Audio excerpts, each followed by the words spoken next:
এ রাস্তায় পড়ে মৃত্যু যন্ত্রণায় ছটফট করছে রাজ। আর তার পাশে দাঁড়িয়ে মনের আনন্দে হাসছে মিমি। আজকে যেন মিমির খুশির কোনো কমতি নেই।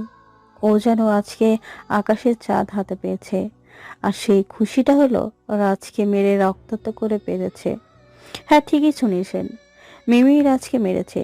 সেটা বুঝেও রাজ মাটিতে শুয়ে ছটফট করতে করতে মিমিকে বলে, মিমি, তুমি আমার সাথে এমনটা কেন করলে? তোমার যদি আমার জানটাই দরকার হতো তাহলে আমাকে বলতে।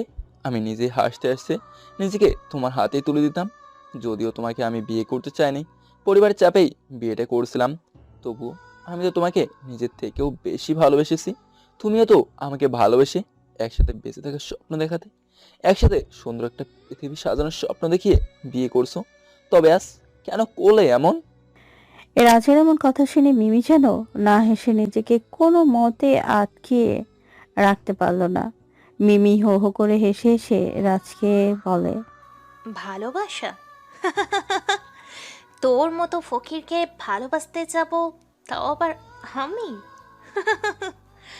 আরে বেটা, তুই যে ভাঙাচোরা একটা বাইক নিয়ে ঘুরিস, তার থেকে বেশি দামি বাইক নিয়ে তো আমার বাড়ি কাজের ছেলে চলাফেরা করে। আর আমি নাকি ভালোবাসতে যাব তোকে? তোর স্ট্যাটাস আর আমার স্ট্যাটাস কি কখনো যায় নাকি? তাহলে এতদিন আমার সাথে এত কেয়ার, এত ভালোবাসা, তোমার কোমল হাতের মিষ্টি স্পর্শ কি ছিল এইসব? আর তাছাড়া আমি তো তোমার বিয়ে করার স্বামী। তুমি নিজে আমাকে বিয়ে করেছিলে, যেখানে আমি তোমাকে বিয়ে করতেই চাইনি। আরে, এইসব না করলে তো আমি তোর থেকে কোনোভাবেই আমার বয়ফ্রেন্ডকে হারানোর প্রতিশোধ নিতে পারতাম না। শুধু তোর জন্য আমি আমার আবিরকে হারিয়েছি। আজকে আমি আমার জানটাকে হারানোর প্রতিশোধ নিতে পেরেছি। জানিস, আজকে আমার প্রাণ খুলে হাসতে ইচ্ছে করছে, আর আকাশে বাতাসে চিৎকার করে জানাতে ইচ্ছে করছে, আজকে আমি আমার ভালোবাসার প্রতিশোধ নিতে পেরেছি। আমি সার্থক। আর তাছাড়া আমার বাবা মা, মামা মামিও কেমন, তাই না?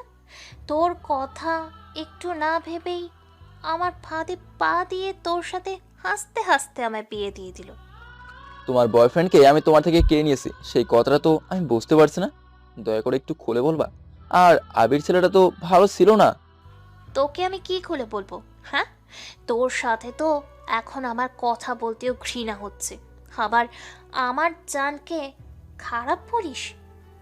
এই, তোরা দাঁড়িয়ে দেখছিস কি? হ্যাঁ, ওর মুখের জবান বন্ধ করে দে। ছোট লোকের বাচ্চা, হয় ইচ্ছে আমার স্বামী হতে। মিমির কথা শুনে বকাটেরা রাজের মাথায় জোরে একটা আঘাত করে, যেটার কারণে রাজ ধীরে ধীরে অন্ধকার দেখতে শুরু করে। এরা সামনের কিছুই দেখতে পাচ্ছে না, আর কিছু শুনতেও পাচ্ছে না। চোখের সামনে শুধু কালো অন্ধকার।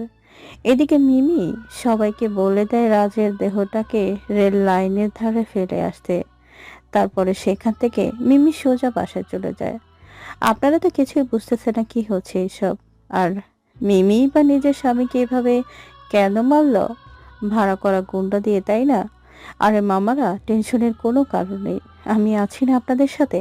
তাহলে চলেন ওদের অতীত থেকে ঘুরে আসি, তাহলেই সবটা ক্লিয়ার হয়ে যাবে। একদিন সকালে রাজ মনের আনন্দে সোফা বসে টিভি দেখছে। ঠিক তখনই ওর মা মিসেস রত্না বেগম এসে বলে,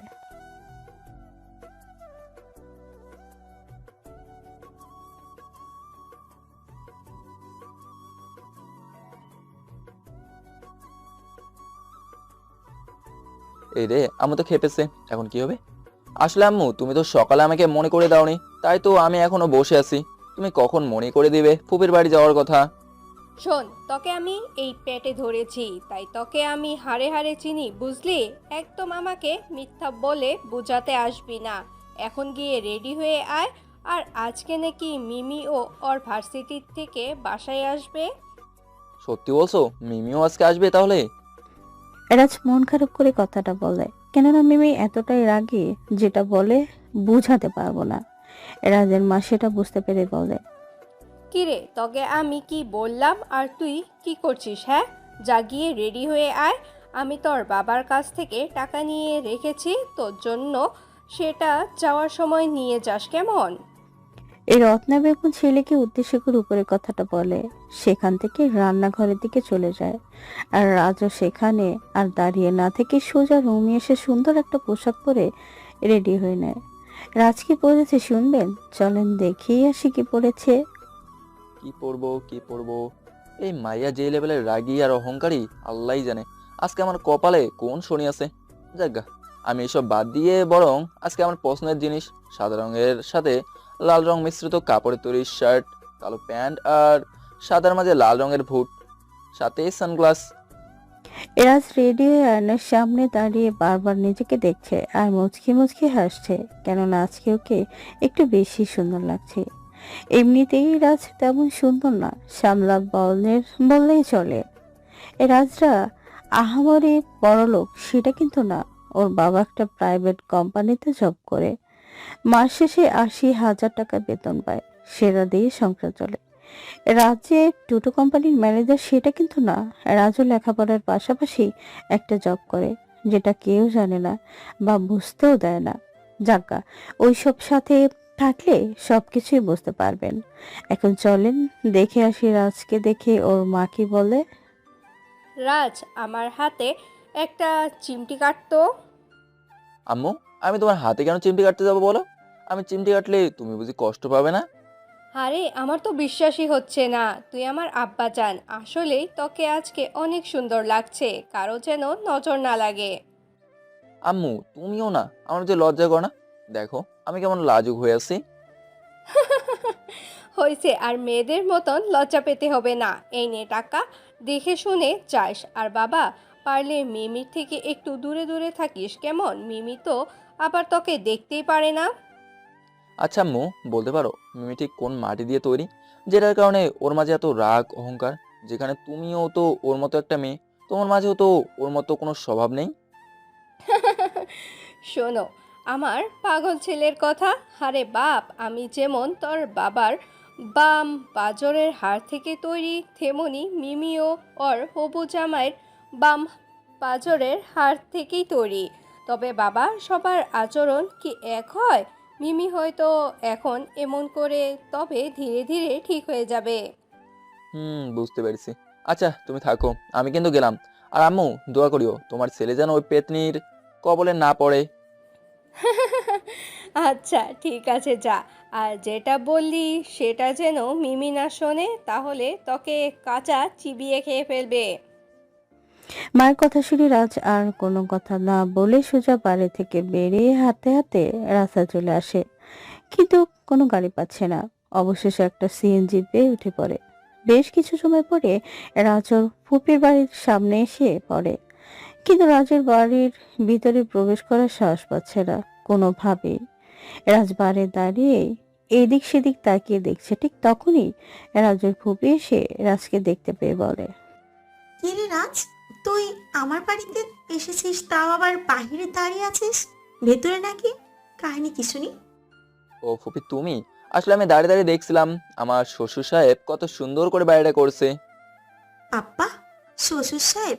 তা জামাই বাবাজি এই কথাটা যেন আমার মেয়ে না শোনে, তাহলে কি তোকে কাঁচা চিবিয়ে খেয়ে ফেলবে। না খাবো কেন? আমি কি খাওয়ার জিনিস নাকি? তা ফুপি তোমার দজ্জাল মেয়ে কোথায় এখন? একটু আগে এসেছে, এখন ওর রুমে শুয়ে আছে। ভুলে ওর সামনে এখন যাস না বাবা, তাহলে সারা বাড়ি মাথায় তুলে নাচবে। চল ভেতরে। আর ভাবি ভাইয়া কেমন আছে? সবাই ভালো আছে। তোমরা কেমন আছো সেটা তো বললে না ফুপি। আমরা সবাইও অনেক ভালো আছি। মেয়ে জামাইকে দেখতে পেয়ে আরো ভালো লাগছে। রাজের ফুপি উপরের কথাটা বলে হাসতে হাসতে রাজকে নিয়ে বাড়ির ভেতরে আসে। আসলে রাজকে ওর ফুপি ফুপা দুজনেই মেয়ের জামাই মনে করে, কিন্তু মিমি সেটা শুনতেই পারে না, এমনকি রাজকে দেখতেই পারবে না। এরা সোফায় গিয়ে ঠাস করে বসে পড়ে, আর ঠিক তখনই মিমি সিঁড়ি দিয়ে নামছিল। রাজ এক ধ্যানে মিমির দিকে তাকিয়ে আছে।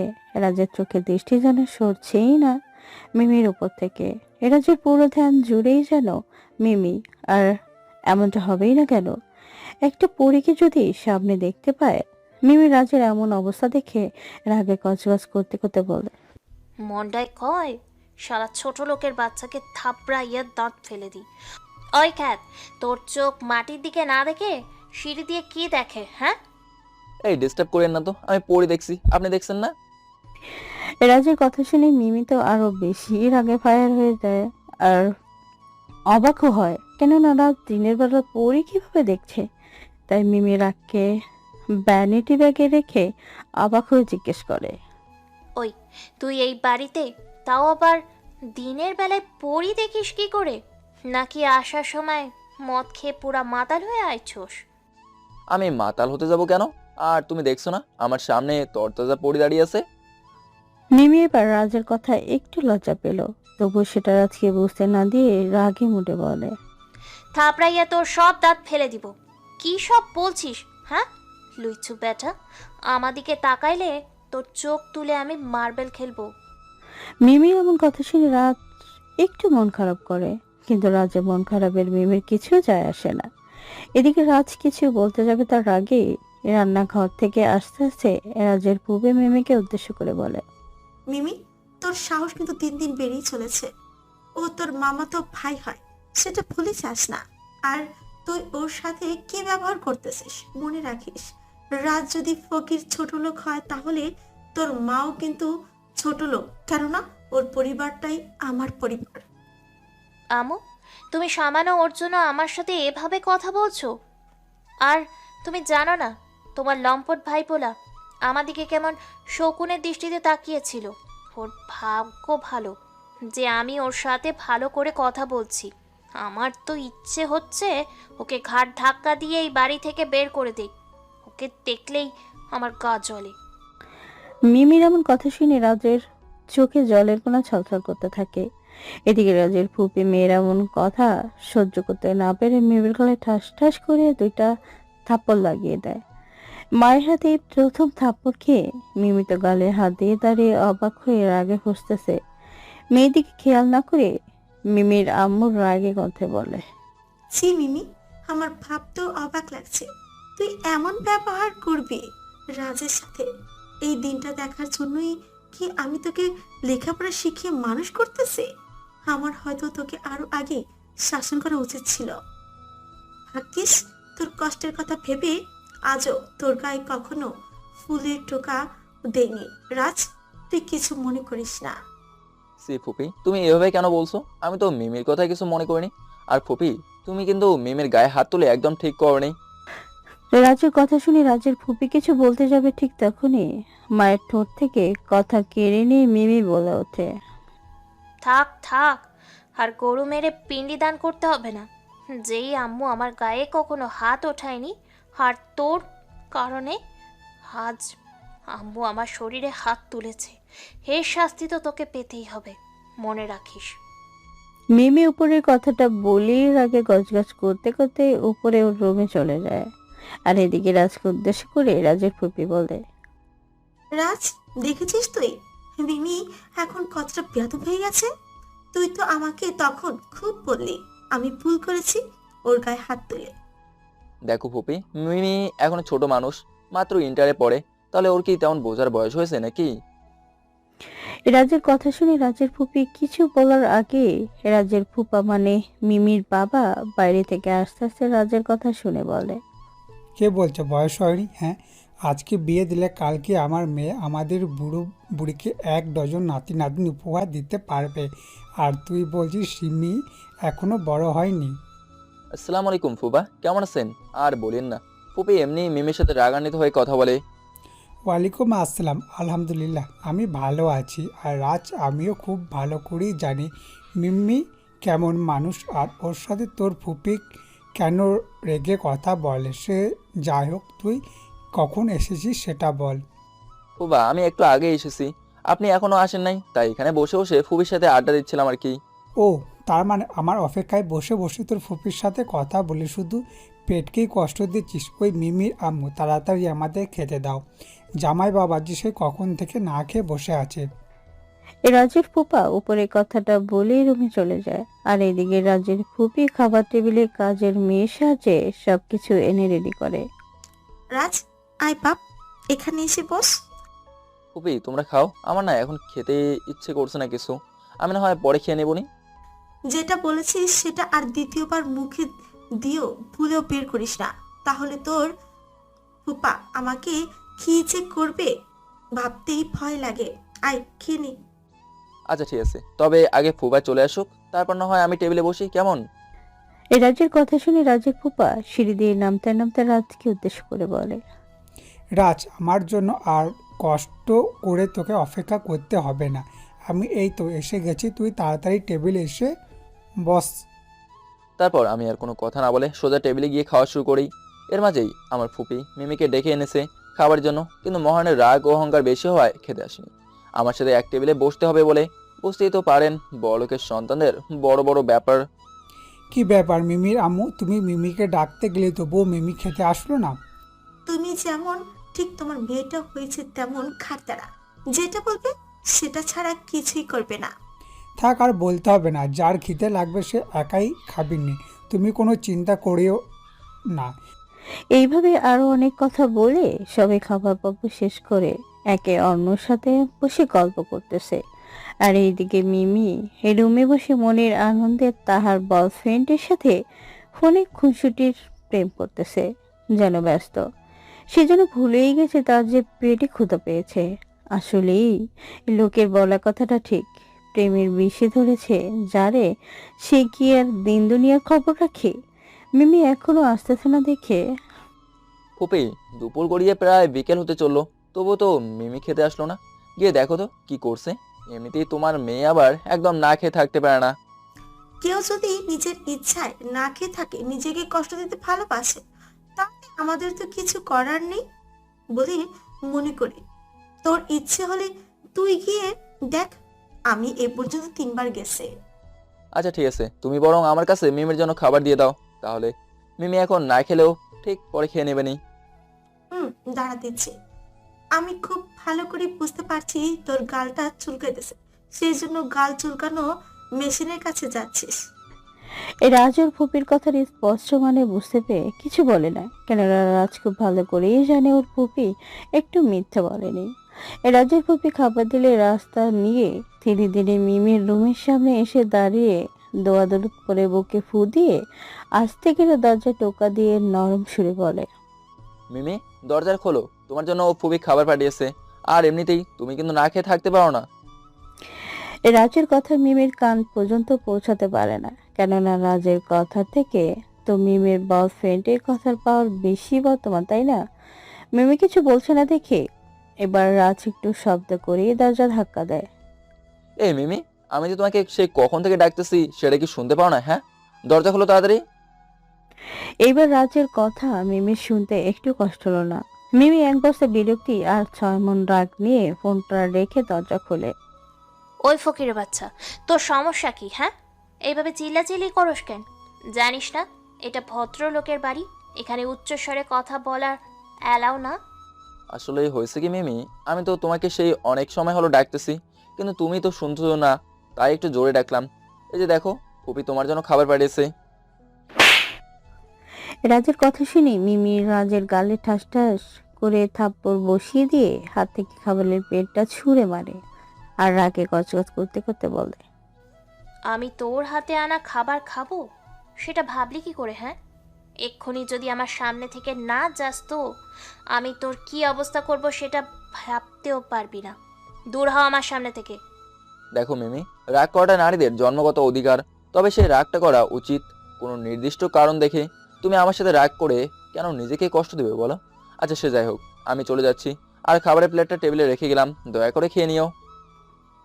এই রাজকথাটা বলে চোখের কোণে জমে থাকা পানিটা মুছে সোজা নিচে চলে আসে। আর এদিকে মিমি রাজা চলে যাবার দিকে তাকিয়ে ভাবে, আরে যা যা, তুই রাগ দেখিয়ে চলে গেলে তাই আমার কি?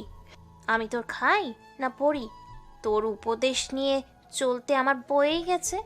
কোথা থেকে এইসব ছোট লোক আমাদের রিলেটিভ যে হলো বুঝলাম না। এদিকে রাজকে মনমরা হয়ে নিচে নামতে দেখে রাজের ফুপি রাজকে ডেকে বলে, কিরে রাজ, তোকে এমন দেখাচ্ছে কেন?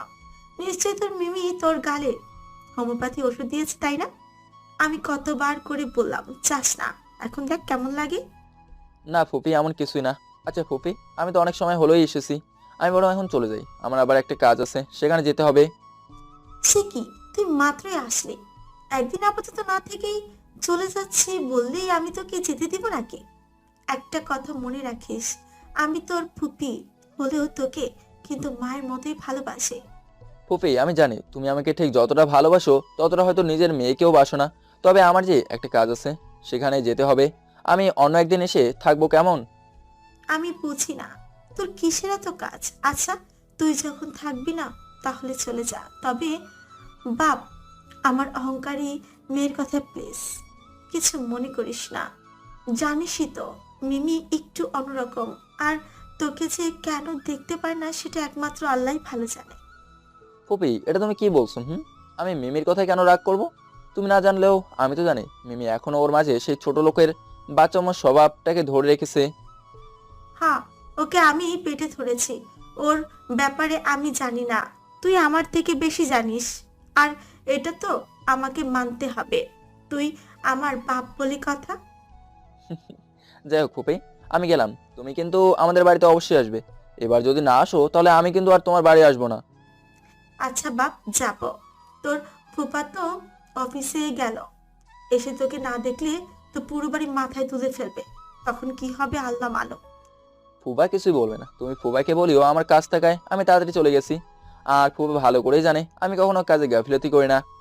বাবা, আমার আব্বাজানের কাজ শুধু ঘুরে ঘুরে খাওয়া আর ঘুমান, আর বলেছে সে কাজের ছেলে। যা, এবার ভাইয়ার সাথে একটু কাজের সময় দে। ফুপির কথায় রাজ আর কিছু না বলে হাসতে হাসতে বাড়ি থেকে চলে যায়। রাজ অবশ্য যাওয়ার সময় সিঁড়ি দিকে একবার আর চোখে তাকিয়ে দেখেছে যে মিমি আছে কিনা। কেননা রাজ চায়, বলুক না কেন, মনে মনে ঠিকই মিমিকে পছন্দ করে। রাজ মিমিদের বাড়ি থেকে চলে যাওয়ার পরে মিমি নিচে চলে আসলে মিমির মা বলে, তুই খুব খুশি এবার, তাই না? ছেলেটার সাথে এমন ব্যবহার করেছিস যেটার কারণে ছেলেটা চোখের জল নিয়ে চলে গেল। আমি বুঝি না তুই রাজের সাথে কেন এমন ব্যবহার করিস। আম্মু, আমি চাই না তুমি ওই ছোট লোকের কথা আমার সামনে বলে আমাদের মা মেয়ের মাঝে মনোমালিন্য করো। মিমির কথা শুনে ওর আম্মু খুব রাগ হয়, কিন্তু নিজের রাগকে কন্ট্রোল করে মিমিকে কিছু না বলেই রুমে চলে যায়। কেননা সে জানে কাউকে মেরে কখনো শাসন করা যায় না, কেননা কাউকে মেরে শাসন করলে সে আরো বেশি খারাপ হয়। এদিকে মিমি মায়ের চলে যাবার দিকে তাকিয়ে আছে। ঠিক তখনই মিমির বাবা বাইরে থেকে বাড়ির ভেতরে আস্তে আস্তে বলে, রাজ, এই রাজ, কোথায় তুই? এই দেখ, আমি তোর জন্য সুন্দর সুন্দর নতুন পোশাক নিয়ে এসেছি। রাজের ফুপা বাড়ির ভেতরে এসে রাজকে না পেয়ে মিমিকে জিজ্ঞেস করে রাজের কথা। মিমি, রাজ কোথায়? ওকে তো দেখছি না। আব্বু, আমি বুঝি না তোমরা ওই ছোট লোকের মাঝে কি এমন পেয়েছো যে মাথায় তুলে নাচতেছো। দেখ মা, আমি তোকে যেমন ভালোবাসি ঠিক তেমনি রাজকেও ভালোবাসি, তাই রাজ সম্পর্কে যাই বলবি একটু ভেবেই বলবি। এখন বল, রাজ কোথায়? বাড়িতে চলে গেছে। ওকে তো আমার সাথে তখন বাড়িতে যাবে সেই জন্য কথা বলতে দেখলাম। ও, ছেলেটা আমাকে না বলেই চলে গেল? দূর ছাই, এসব কিছু ছেলেটাকে দিতেই পারলাম না। রাজের ফুপা পরে কথাটা বলি হাতে থাকা ব্যাগগুলো সোফার উপর রেখে মন খারাপ করে রুমে চলে যায়। আর এদিকে মিমি দাঁড়িয়ে প্যাকেটগুলোর দিকে তাকিয়ে ভাবতে থাকে, আমার বাবা কেমন মেয়ের জন্য কিছু না এনে ওই ছোট লোকের জন্য কত সুন্দর সুন্দর পোশাক নিয়ে এসেছে। বাবা, আমার বাবার পছন্দ আছে বলতে হয়। শার্ট প্যান্টগুলো তো খুব সুন্দর। মামাতো ভাইটা খ্যাত হলে কি হবে, এইগুলা পরলে ওকে খুব সুন্দর লাগবে। মিমি উপরের কথাটা ভাবতে ভাবতে সেখান থেকে চলে যায়। আর এইদিকে মিমির আম্মু রান্নাঘর থেকে আসার সময় সুপার প্যাকেট দেখে রুমে নিয়ে আলমারিতে রেখে দেয়। এদিকে রাজ বাড়িতে না এসে ওর প্রয়োজনীয় কাজগুলো করে তারপর বন্ধুদের সাথে আড্ডা দিতে চলে আসে। রাজকে দেখে ওর বন্ধু হাবিব বলে, ওই তোরা দেখ, আমাদের রাজপুত্র রাজ আসতেছে। ওই রাজ, তোর আজকে আমাদের কথা মনে হলো? হ্যাঁ, দেখছেন ভাইরা কেমনটা লাগে? আমি ওদের সাথে 2 দিন আগেই দেখা করলাম, আর এখন কি বলছে? ওই হালা, আমি না 2 দিন আগেই তোদের সাথে দেখা করে আড্ডা দিয়ে গেলাম। বন্ধু দেখ, প্রথমত আমার কোনো বোন নাই যে তুই আমাকে শালা বলবি, আর দ্বিতীয়ত 2 দিন কেন, তোকে একদিন না দেখলেই মনে হয় 1000 বছর হলো তোকে দেখি না। আসলে বন্ধুদের সম্পর্কটা এমনি হয়, একদিন না দেখা হলেই মনে হয় হাজার বছর হলো কারোর সাথে কারো যোগাযোগ নেই। আর বলিস না, আমি একটু ব্যস্ত থাকায় তোদের কাছে আসতে পারিনি। তো তা তোদের সবার অবস্থা কি এখন শুনি?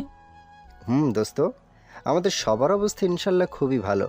তা দোস্ত, আমার মাথায় একটা কথা কোনোভাবেই ঢুকছে না, তোর গালে এমন থাপ্পড়ের দাগ দেখা যাচ্ছে কেন? হাবিবের কথা শুনে রাজ একটু না অনেকটাই অবাক হয়ে যায়, কেননা বন্ধুদের কথা জবাবে এখন সে কি বলবে। যদি বলে ওর গালে মিমির হাতের মিষ্টি ছোঁয়ার দাগ, তাহলে তো মান ইজ্জত সব নিলামে উঠে যাবে। তাই একটু বুদ্ধি খাটিয়ে বলে, আরে তোরাও না কেমন, আমার শরীরে এত জায়গা থাকতে এই গালের দাগটাই চোখে পড়লো, যেখানে আমি কাল রাতে মশা মারতে গিয়ে এমনটা হয়েছে। আর শুধু তোরা না, আমাকে দেখে সবাই এই কথাই বলে। হয়েছে মামা, আর শাক দিয়ে তোমার মাছ ঢাকতে হবে না। আমরা ভালো করেই জানি তুমি কোন গভীর জলের মাছ। যাই হোক, এবার বল, এখন কোথা থেকে আসলি? আর বলিস না, আম্মুর জোড়াজুড়িতে একটু ফুপি বাড়ি গেছিলাম, সেখান থেকেই তোদের কাছে ছুটে আসলাম। ও আচ্ছা। তা বন্ধু, আমি তো শুনেছিলাম তোর নাকি একটা কিউটের ডিব্বা ফুফাতো বোন আছে। তার সাথে আবার সামথিং সামথিং হয়েছে নাকি? আর যদি তোর দ্বারা কিছু না হয় তো আমাদের সেটেল করে দিস কেমন? রাজের বন্ধু রাজের সাথে মজা করে উপরে কথাটা বলে। রাজ হাবিবের এমন মজার কথা শুনে মনে মনে ভাবে, আরে বন্ধু, তোরা যদি জানতি আমার ফুপাতো বোন কোন লেভেলের বিন্দি মহিষ, তাহলে মনের ভুলেও এই কথাটা বলতি না। কিরে মামা, তুই হঠাৎ আমার কথা শুনে এমন বোবা হয়ে গেলি কেন? যা মামা, তোর ফুফাতো বোনকে আমার সাথে সেটেল করাই দিতে হবে না। তাও তুই এমন বোবা হয়ে থাকিস না। আরে দোস্ত, সেটা না, তুই যে আমার ফুপাতো বোনের সাথে প্রেম করার কথা বলতেছিস, একবার ভেবে দেখেছিস এই কথাটা যখন এই আনিসে শোনে তাহলে তোর কি হাল হবে? ও আপনাদের তো বলাই হয়নি, আনিসা হলো হাবিবের একমাত্র আদরের গুটি গার্লফ্রেন্ড। আনিশা আবার রাজের কথা খুব শুনে, কেননা আনিশা জানে রাজ ওকে যেটা বলবে সেটাই সত্যি হবে। না মামা, তুই এটা ওই পেতনিকে মনের ভুলেও বলিস না, তাহলে আমার অবস্থান নাজেহাল করে ফেলবে। ঠিক আছে, এখন যেটাই বলবি একটু ভেবে চিন্তে তারপর বলিস, কেমন? এখন চল বাসায় যাওয়া যাক। চল বাসায় যাওয়া যাক। এমনিতে অনেক সময় হলো এখানে এসে বসে আছি। এইভাবে আর কথা না বলে যে যার মতো বাসায় চলে আসে। রাজ বাসায় আসতেই ওর আম্মু ডেকে বলে, রাজ, তোকে আমি বলেছিলাম আসার সময় মিমিকে সাথে করে নিয়ে আসিস, সেটা না করে তুই একাই ঢং ঢং করে কেন আসলি? হ্যাঁ, আম্মু, তুমি কি বলছো সেটা একবার ভেবে দেখেছো? যে মেয়ে আমাদের ছায়া দেখলেও থুতু করে, সে আসবে আমাদের বাড়িতে? সেটা কি কথা? হ্যাঁ, মিমি তো আমাকে বলেছিল ও নাকি তুই গেলেই তোর সাথে এখানে চলে আসবে, কিছুদিন থেকে তারপর চলে যাবে। আম্মু, তোমার যদি ওই মেয়ের লাগে এতটাই পরাণ পড়ে, তাহলে যাও গিয়ে নিয়ে আসো। আমি বাবা পারবো না, আমাকে বরং খেতে দাও, খুব ক্ষুধা লাগছে। আচ্ছা ঠিক আছে, তুই বসে, আমি তোর জন্য খাবার দিচ্ছি। রাজের বাবুরের কথাটা বলি তার কোনো কথা না বলে সেখান থেকে সোজা রান্নাঘরে চলে যায়। তারপর খাবার এনে দিলে রাজ খেয়ে রুমে চলে আসে। এভাবেই চলে গেল কিছুদিন। এখন মিমি রাজকে আরো দেখতে পারে না। একদিন রাজ রাস্তা দিয়ে আসার সময় খেয়াল করে মিমি একটা ছেলের সাথে হাতে হাত রেখে হেঁটে যাচ্ছে। রাজ যতদূর জানে এই ছেলে মিমির পরিচিত বা ফ্রেন্ডের মাঝে কেউ না। তাই রাজ ওদের দিকে দূর থেকে তাকিয়ে মনে মনে ভাবে, কি ব্যাপার, এই ছেলেকে তো আমি চিনতে পারছি না। ওকে তো মেমের পাশে আগে কখনো দেখিনি। তাহলে ওই ছেলে কে যার হাতে হাত রেখে মেমে পথ চলতেছে? না, আমাকে জানতেই হবে ওই ছেলেকে। এই রাজ উপরের কথাটা ভেবেই ধীরে ধীরে ওদের সামনে আসে। মিমি তো রাজকে দেখেই ভূত দেখার মতো অবস্থা হয়ে যায়, যেটা রাজ মিমির চোখ দেখেই বুঝতে পারে। রাজ একটু রাগান্বিত হয়ে বলে, মিমি, এই ছেলেকে আমি তো তোমার সাথে এই ছেলেকে এর আগে কখনো দেখিনি, বা তোমাদের পরিচিত কেউ বলেও তো আমার মনে হচ্ছে না। ওর নাম আবির, ও আমার পরিচিত। তুই আগে দেখোস নাই, সেটা কি আমার দোষ নাকি? আমার কি খাইয়া দাইয়ে কোনো কাম নাই যে আমার সাথে কে থাকবে সেটা তোকে বলে বেড়াবো? মিমি, আমি তোমাকে বলেছি এই ছেলেটাকে, তুমি সেটা না বলে এত কথা কেন বলতেছো? হ্যাঁ, রাজের কথা শুনে মিমি অনেকটাই রাগ উঠে যায়। আর মিমি নিজের রাগকে সামলাতে না পেরে রাজের গালে একটা থাপ্পড় দিয়ে বলে, তোর মতো ফকিরের সাহস কি করে হয় এই মিমি চৌধুরী থেকে কৈফিয়ত চাওয়ার? হ্যাঁ, আর শুনে রাখ, এটা হলো আমার বয়ফ্রেন্ড, তোর মতো 2 টাকার ছেলে না। তুই যদি এখন আমার সামনে থেকে না যাস তো তোর কি হাল করব সেটা তুই নিজেও জানিস না। ও তাই নাকি? আচ্ছা ঠিক আছে। তোমার বয়ফ্রেন্ড কয়দিন তোমার প্রেম সাগরে সাঁতার কাটে? আমিও দেখছি সেটা। এই রাজ কথাটা বলে সেখান থেকে সোজা বাসায় চলে আসে আর পরিচিত কাউকে দিয়ে খুঁজতে চেষ্টা করে যে ছেলেটা কে বা কেমন ধরনের মানুষ। রাত কিছু সময় পরেই জানতে পারে আবির হলো 1 নম্বরের প্লে বয়। ওর কাজ হলো মেয়েদের প্রেমে জালে ফাঁসি রুম ডেট করে মেয়ের বাবার সম্পত্তি হাতিয়ে নেওয়া। এ রাত বেশি দেরি না করে সবকিছু সোজা আর ফুপা ফুপিকে খুলে বলে। রাজের কথা শুনে রাজের ফুপা বলে, রাজ তুই এসব কি বলছিস? মিমি এমন একটা ছেলের জন্য তোর গায়ে হাত তুলেছে, ও আজকে আসুক, তারপর দেখ আমি ওর কি করি।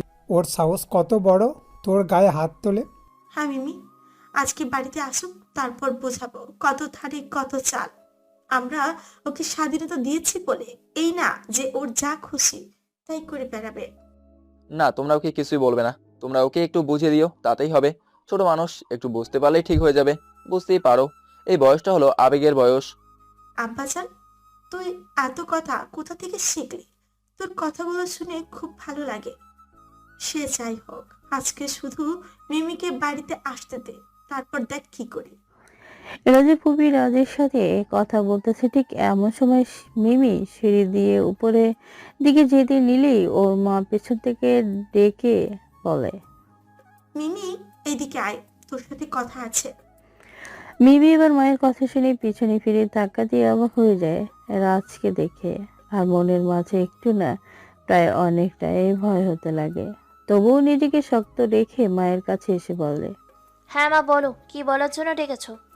মিমির কথা শুনে রাজের ফুপি মিমির গালে ঠাস করে 2টা চড় বসিয়ে দেয়, যেটা দেখে উপস্থিত সবাই ভূত দেখার মতো অবাক হয়ে যায়। কেননা যে কখনো মেয়ের গায়ে হাত তোলেনি, সে আজকে এভাবে মিমির গায়ে হাত তুললো। তোকে কি আমরা মানুষ করেছি বাইরে গিয়ে ফসি নষ্টি করে বেড়ানোর জন্য নাকি? হ্যাঁ, হামু, তুমি ওই লম্পটটার কথা শুনে এভাবে আমার গায়ে আঘাত করলা? আমাকে মারতে তোমার হাত কি একবারের জন্য কাঁপলো না? বলো। কাঁপবে না কেন? অনেক কেঁপেছে, কিন্তু কিছুই করানি। এই থাপ্পড়টা তোকে আরো আগেই মারা উচিত ছিল, কিন্তু আমি সেটা পাইনি। কান খুলে শুনে রাখ, আজকের পর থেকে ওই ছেলের সাথে যদি তুই কোনো যোগাযোগ রাখিস তাহলে আমি তোর বিয়ে দিয়ে দিব। হ্যাঁ মিমি, তোর আম্মু ঠিকই বলছে। এখন যদি নিজের কেরিয়ার গঠন করতে চাস তো ভালো ওই ছেলেকে ভুলে যা। ওই ছেলে একদম ভালো না।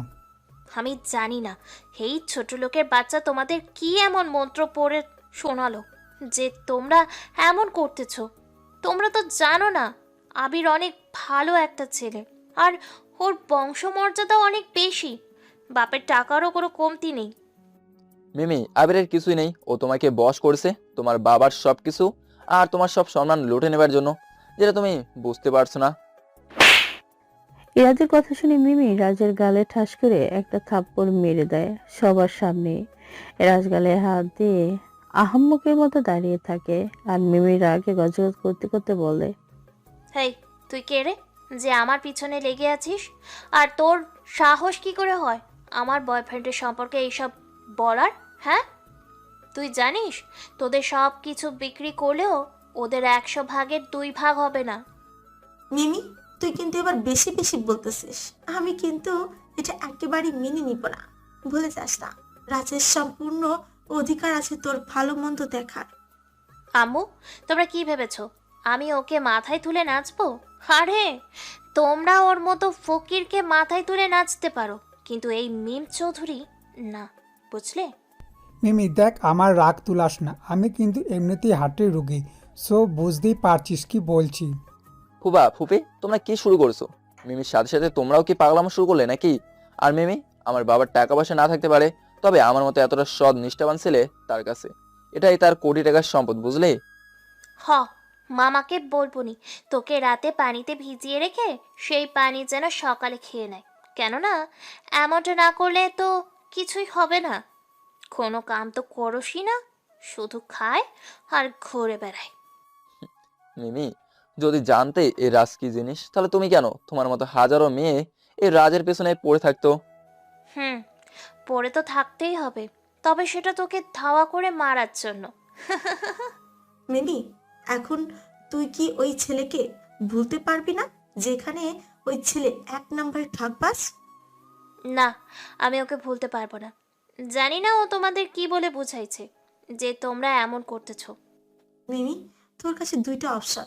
এক, তুই যদি ওই ছেলেকে নিয়েই থাকতে চাস, তাহলে আমাদের সবকিছু ত্যাগ করে তোকে চলে যেতে হবে। 2, যদি আমাদের কথা মেনে নিস, তাহলে আমরা তোর সব কথা শুনবো। বাবা মা হিসেবে তোর ভালো মন্দ দেখাটা আমাদের দায়িত্ব। মায়ের এমন কথা শুনে মিমি চিন্তা করে যায়। মিমি যেন কোনো কিছুতেই ভাবতে পারছে না, তবে অনেকটা সময় পরে মিমি মনে মনে সিদ্ধান্ত নেয়। আম্মু যখন একটা সুযোগ দিয়েছে, তাহলে সেটা আমাকে কাজে লাগিয়ে ওই ছোট লোকের বাচ্চাটাকে শায়েস্তা করতে হবে। রাজ, তুই বুঝবি এই মিমির সাথে লাগতে আসার আঞ্জাম কেয়া হতা হয়। আম্মু, আমি আবিরকে ভুলে থাকতে পারবো, তবে তোমরা যদি আমার একটা কথা মানতে পারো তাহলে। মিমি, তোর আম্মু তো বলেই দিল তুই আমাদের কথা শুনলে আমারও তোর সাথে সব কথা শুনবো। তাহলে বল তোর কি শর্ত আছে? আমি চাই রাজকে বিয়ে করে একটা আদর্শবান বউ হয়ে উঠতে। তাই তোমরা আমাকে মামা মামির সাথে কথা বলে রাজের সাথে বিয়ে দাও। মিমির কথা শুনে ওর মা বাবা খুশি হলেও রাজের মুখটা কালো হয়ে যায়। কেননা রাজকে ভালো করেই জানে মিমি ওকে কেন বিয়ে করতে যাচ্ছে। তুই এতদিনে একটা ভালো সিদ্ধান্ত নিতে পেরেছিস। আমি আজকেই ভাই ভাবির সাথে কথা বলতেছি তোদের বিয়ের ব্যাপারে। এই তো আমার লক্ষ্মী আম্মু, তোমরা আমার জন্য এত কিছু ভাবো, আর আমি কি না তোমাদেরকেই বারবার কষ্ট দেই। রাজ, তুই তৈরি থাক, আমি আসতেছি তোর জীবন কয়লা করার জন্য। মিমি ওর আম্মুকে জড়িয়ে ধরে উপরে কথাটা বলে।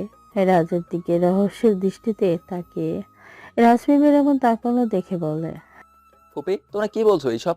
আমি তোমার এই মেয়েকে বিয়ে করব, প্রশ্নই ওঠে না। আরে আমি যদি মিমিকে বিয়ে করি, তাহলে ওই তো আমার জীবন কয়লা বানিয়ে ভাটায় জ্বালিয়ে ইট পোড়াবে। দেখো আম্মু, আমি কি এতটাও খারাপ যে ও আমাকে বিয়ে করতে চাইছে না? মা, তুই কোনো চিন্তা করিস না, রাজের সাথেই তোর বিয়ে হবে। আর রাজ, আমি তোর কোনো কথা শুনবো না। আমার মেয়ে বলতেছে তো তোর সাথেই ওর বিয়ে হবে, আর এটাই ফাইনাল। তোমাদের যা খুশি সেটাই করো, তবে এটার জন্য তোমাদের পরে যেন আবার পস্তাতে না হয়। So be careful.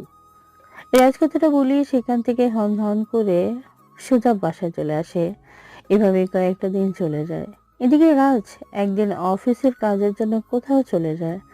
আর সেই দিন মিমির বাবা মা রাজের বাড়িতে এসে সব কথা বলে। ভাই ভাবি, আমরা তোমাদের কাছে একটা আশা নিয়ে এসেছি। আশা করি তোমরা আমাদের ফিরিয়ে দিবে না। দেখ নীলিমা, এভাবে না বলে সেটা বলতে এসেছিস সেটা স্পষ্ট বল। আমার আবার এমন পেঁচানো কথা শুনতে একদমই ভালো লাগে না। হ্যাঁ নীলিমা, তোর ভাবি ঠিক কথা বলেছে, যেটা বলার স্পষ্ট করে বল। ভাইয়া, আমি আর তোমাদের জামাই মিলে একটা সিদ্ধান্ত নিয়েছি যে আমাদের মিমির সাথে রাজের বিয়ে দিব। তাহলে আমাদের আত্মীয়তাও আগের থেকে শক্তিশালী হবে। নীলিমা চৌধুরীর এমন কথা শুনে রাজের বাবা মা যেন আকাশ থেকে পড়ে ভূত দেখার মতো অবাক হয়ে যায়। কেননা তারা কোনোভাবে বিশ্বাস করতে পারছে না মিমি রাজের বিয়ে করবে। কি বলছো? আমার ছেলের মতন ভাদাইমার সাথে মিমির মতন এত সুন্দরী একটা স্মার্ট মেয়ের বিয়ে হবে? দেখো ভাবি, আমার জামাই বাবাজিকে একদম এসব বলে অপমান করবে না বলে দিলাম। বাবা, বিয়ের আগে এত দরদ, না জানি বিয়ের পরে কি হবে।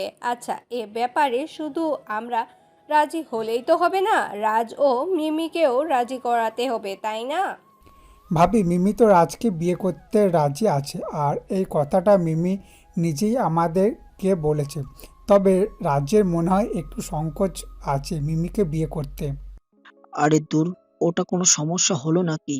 ওইটা আমরা রাজকে বোঝাবো। রাজ আমাদের কোনো কথাই ফেলবে না, সেটার উপরে আমাদের 100% ভরসা আছে। তাহলে তো আলহামদুলিল্লাহ, ভালোই হলো। তা ভাবি, আমার জামাই বাবাজিকে তো দেখছি না। আর বলিও না, ওর কি কাজ সেটা আল্লাহই ভালো জানে। প্রায় প্রায় কোথায় যায় সেই জানে। কালকে বলল ওর কোথায় যেন কাজ আছে, সেখানে গেছে, আজকেই চলে আসবে। পোলাপার মানুষ, এমন একটু একটু ঘোরাফেরা তো করবেই। এখনই তো বয়স, বিয়ের পর কি আর ঘুরতে পারবে নাকি? তখন তো আমার মেয়ে তোমার ছেলেকে আসলে বেঁধে রাখবে। নীলিমা, সে যা বলেছ, এখন মিমির পাল্লায় পড়ে আমার বাদর ছেলে যদি একটু ভালো হয়। এভাবে সবাই আরো অনেক কথা বলে বিয়ের কথা একদম পাকা করে মিমির বাবা মা বাসায় চলে আসে। মিমি যেহেতু সোফায় বসে অপেক্ষা করছিল বাবা মার জন্য, তাই তারা বাড়িতে আসতেই মিমি বলে, আম্মু আব্বু, মামা মামি কি রাজি হয়েছে নাকি তোমাদের ফিরিয়ে দিয়েছে? বলো। দেখেছো মিমির বাবা, তোমার মেয়ের আর তর সইছে না বিয়ের কথা শুনতেই। হ্যাঁ রে মা, ভাবি রাজি হয়েছে আর আমরা বিয়ের কথা পাকা করেছি। এখন শুধু ভালো একটা দিন দেখে বিয়ের কাজটা সেরে ফেলেই হবে। সত্যি বলছো? ইস, আমার যে কি খুশি লাগতাছে, যেটা তোমাদের বলে বোঝাতে পারবো না। রাজ, তুই রেডি থাক এই মিমির আগুনে পোড়ার জন্য। যা এখন রুমে গিয়ে একটু রেস্ট নে। তুই এতদিনে ভালো একটা সিদ্ধান্ত নিয়েছিস, তাতেই আমরা অনেক খুশি। মায়ের কথা শুনে মিমির প্রাণ খুলে হাসতে ইচ্ছে করলেও সেটা না করে সোজা রুমে চলে যায়। আর মিমি সবার সামনে আবিরকে ভুলে থাকার নাটক করতে থাকে। এদিকে রাজ কাজ থেকে বাড়িতে আসলেই রাজের মা রাজকে সবটা খুলে বলে, যেটা রাজ আগে আস্নাত করতে পেরেছে। আমি একটা জিনিস বুঝতে পারছি না, তোমরা কিভাবে নিজের ছেলেকে সার্ভিস লাইনে হাই ভোল্টেজ কারেন্ট আছে জেনেও কেবল ধরতে বলছো? যে কেবল হাত দিয়ে ধরা মাত্রই বেঁচে ফেরা অনিশ্চিত। রাজ, তোর থেকে এসব শুনতে চাই না। আমরা সেই আগে থেকেই চাইতাম তোর সাথে মিমির বিয়ে হবে। এখন আমাদের সেই স্বপ্নটা পূরণ হতে যাচ্ছে, এটা তুই নষ্ট করিস না। জানি মিমি একটু রাগী, তবে তোর ভালোবাসা দিয়ে ঠিক ওকে শুধরে নিতে পারবি। তোমরা কেন বুঝতে পারছো না? মিমি আমার সাথে বিয়ের পিড়িতে বসতেছে শুধুমাত্র আমার থেকে প্রতিশোধ নেবার আশায়। একটা কথাও বলবি না। তুই কি ভেবেছিস তুই আমাদের এমন আবোল তাবোল বোঝাবি আর আমরা সেটা মেনে নিব? চল বাবা, বিয়ের জন্য প্রস্তুত হ। তোমাদের যা মন চায় করো, তবে তোমরা একটা কথা শুনে রাখো, নিজের ছেলেকে ধ্বংসের পথে ঠেলে দিচ্ছ নিজের হাতেই। রাজ কথাটা বলে সেখানে আর এক মুহূর্ত দেরি না করে সোজা রুমে চলে আসে।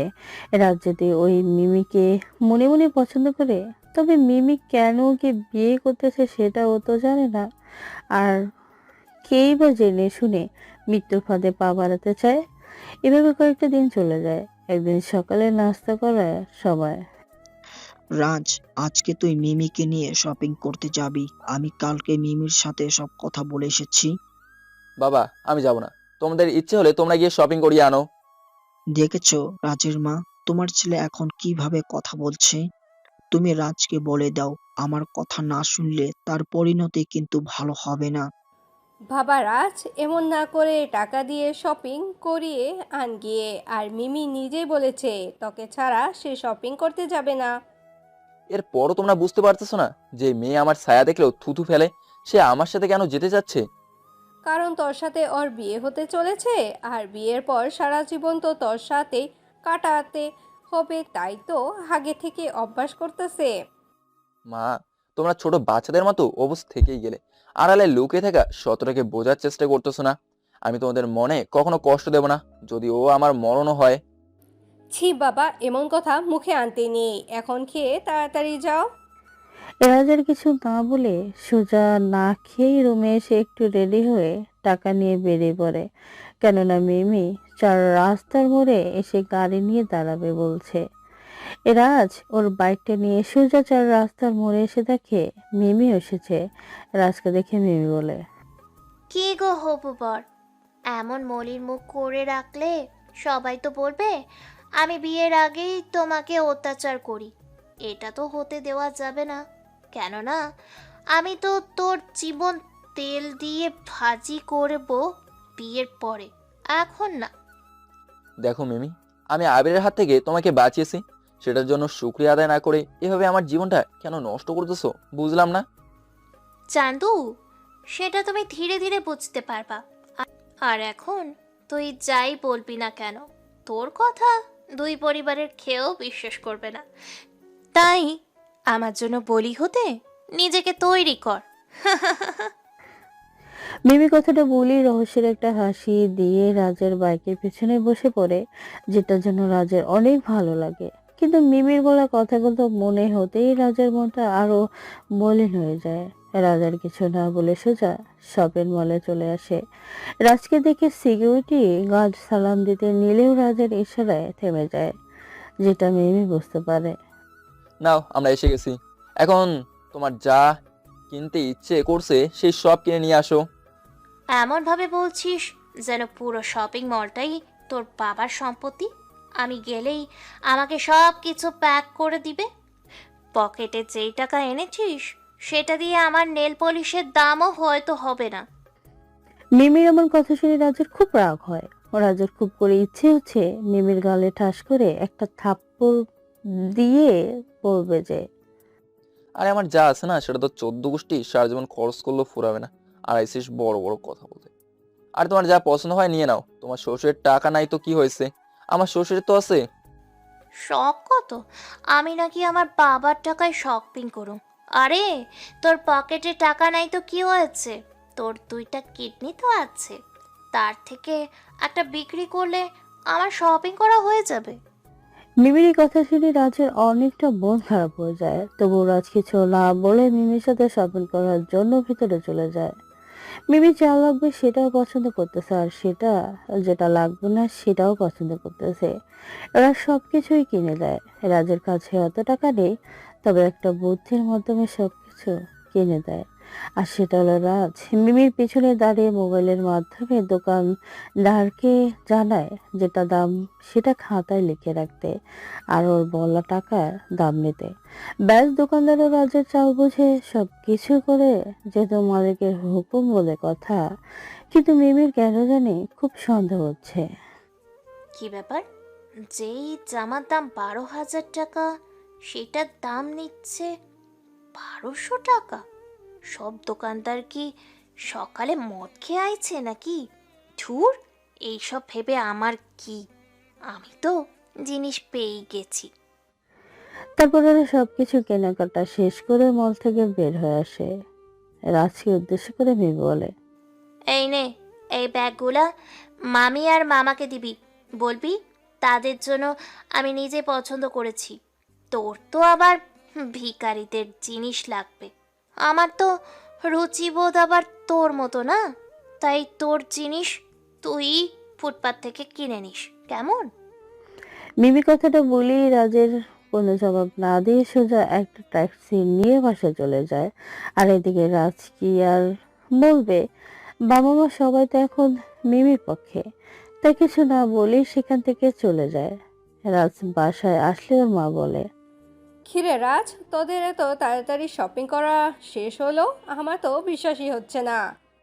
মা, তোমার বিশ্বাস আর অবিশ্বাসে তো ঘড়ির কাঁটা চলে না। ঘড়িতে তাকিয়ে দেখো, পুরো 3 ঘন্টা 22 মিনিট চলে গেছে। আর এই যে নাও, এগুলা মিমি তোমাদের জন্য কিনেছে। সে কি, আজ বাদে কাল তোদের বিয়ে, তোর জন্য কেনাকাটা করিসনি? এত দামি শপিং মল থেকে কেনা জিনিস তো আমার শরীরে স্যুট করবে না, তাই আমাকে ফুটপাথ থেকেই কিনতে বলেছে। রাজ কথাটা বলেই সেখান থেকে সোজা রুমে চলে যায়। আর রাজের কথা শুনে রাজের মা কিছু মনে করে না, কেননা সে ভাবছে রাজ তো সবসময় তার সাথে এমন মজা করে, এখনো হয়তো মজা করেই কথাটা বলেছে। এভাবেই দেখতে দেখতে রাজ দুই পরিবারের খুশির কথা ভেবে নিজেকে বলের পাঠা বানিয়ে বিয়ের কাজ শেষ করে। মিমি বাসা করে বসে আছে, আর রাজ বন্ধুদের সাথে ছাদে বসে আছে। রাজ, আমি ঘটনা বুঝতে পারলাম না। তুই এত সুন্দর, মানে কিউটের ডিব্বা একটা মেয়েকে জীবনসঙ্গী হিসেবে পেয়েও এমন মন মরা হয়ে আছিস কেন? আরে বেটা, তোর তো আনন্দ করার দিন, মামা। মামা, আমার বুকের ভেতরে যেই কষ্টের পাহাড় গড়ে উঠেছে সেটা যদি তুই জানতি তাহলে এমনটা বলতি না। তোরা শুধু ওর বাইরের সুন্দর রূপটাই দেখলি, ভিতরের কালনাগিনী রূপটাকে খুঁজলি না। মামা, তোর কথার আগামাথা তো আমি কিছুই বুঝতেছি না। তো একটু খুলে বলতো, আসলে ঘটনাটা কি? সময়ের অপেক্ষায় থাক। যখন বন্ধুর লাশটা কাঁধে করে নিয়ে যাবি তখন আমার কথাটা মানে খুব ভালো করেই বুঝতে পারবি। রাজ কথাটা বলে সেখান থেকে সোজা নিচে চলে আসে। আর এইদিকে হাবিব সহ ওর বন্ধুরা সবাই রাজের চলে যাওয়ার দিকে তাকিয়ে অবাক হয়ে ভাবে। যা বাবা, এর আবার কি হলো? কি সব বললো কিছুই তো বুঝলাম না। এদিকে রাজ ওর বাবা মার সাথে কথা না বলে সোজা রুমে চলে আসে। রাজ রুমে আসতেই দেখতে পায় মিমি বিয়ের সাজ ছেড়ে একটা থ্রি পিস পরে হাতে একটা ছুরি নিয়ে বসে আছে। মিমির এমন অবস্থা দেখে রাজ তো ভয় শেষ, তবুও বুকে ফু দিয়ে ভিতরে এসে দরজা আটকে মিমির কাছে এসে খাটে বসে। আস্তে আস্তে করে মিমির হাতের স্পর্শ করতে মিমি ঠাস করে একটা থাপ্পড় বসিয়ে দেয়। তুই জানিস না এখানে হাই ভোল্টেজ কারেন্ট আছে? স্পর্শ করা মাত্রই ঝটকা খেতে হবে। আমাকে স্পর্শ করার দুঃসাহস ভুলেও করবি না, তাহলে এই যে ছুরিটা দেখছিস, এইটা দিয়েই তোর মাথা ঘর থেকে নামিয়ে ফেলবো। দেখো মিমি, তোমাকে আমি আগ বাড়িয়ে বিয়ে করিনি, বরং তুমি নিজে আমাকে বিয়ে করছো। তাহলে এখন এমন কেন করছো? তোর রক্ত চুষে চুষে খাবো বলে বিয়ে করে তোর ঘরে এসেছি। চিন্তা করিস না, তোকে আস্তে ধীরে ধীরে চুষে খাবো। তুই তো জানিস না, আমার সাথে যে লাগতে আসে সে কখনো পার পায় না। ঠিক আছে ফুফাতো বোন, তোমার যা ইচ্ছা হয় করিও, কিন্তু এখন চলো, আমার পা ধরে সালাম করো। কি বলি তুই? আমি তোর ওই নোংরা পা ধরে সালাম করে হাত গন্ধ করব? ছি, তুই ভাবলি কি করে? দেখো মিমি, আজকে আমাদের বিয়ে হয়েছে, এখন তোমার উচিত আমাকে স্বামী হিসেবে মেনে নিয়ে আমার পা ধরে সালাম করে আশীর্বাদ নেওয়া। আর এমনিতেই আজকের রাতটা আমাদের কাছে খুবই গুরুত্বপূর্ণ রাত, কেননা নারী পুরুষের জীবনে এই রাত একবারই আসে। তোর বাসরে নিকুচি করি আমি? যা, গিয়ে নিচে ঘুমিয়ে মশার সাথে মনের সকল কথা বলে বাসর করার ইচ্ছে পূরণ কর।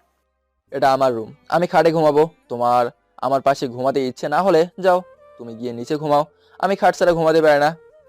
থাপ্পড় খাওয়ার আগে বলছি, আমার সামনে থেকে সর, না হলে তোর কপালে শনি আছে বলে দিলাম। মিমির কথা শুনে রাজ আর কিছু না বলে বিছানা থেকে একটা চাদর ও বালিশ নিয়ে ফ্লোরে বিছানা করে শুয়ে পড়ে।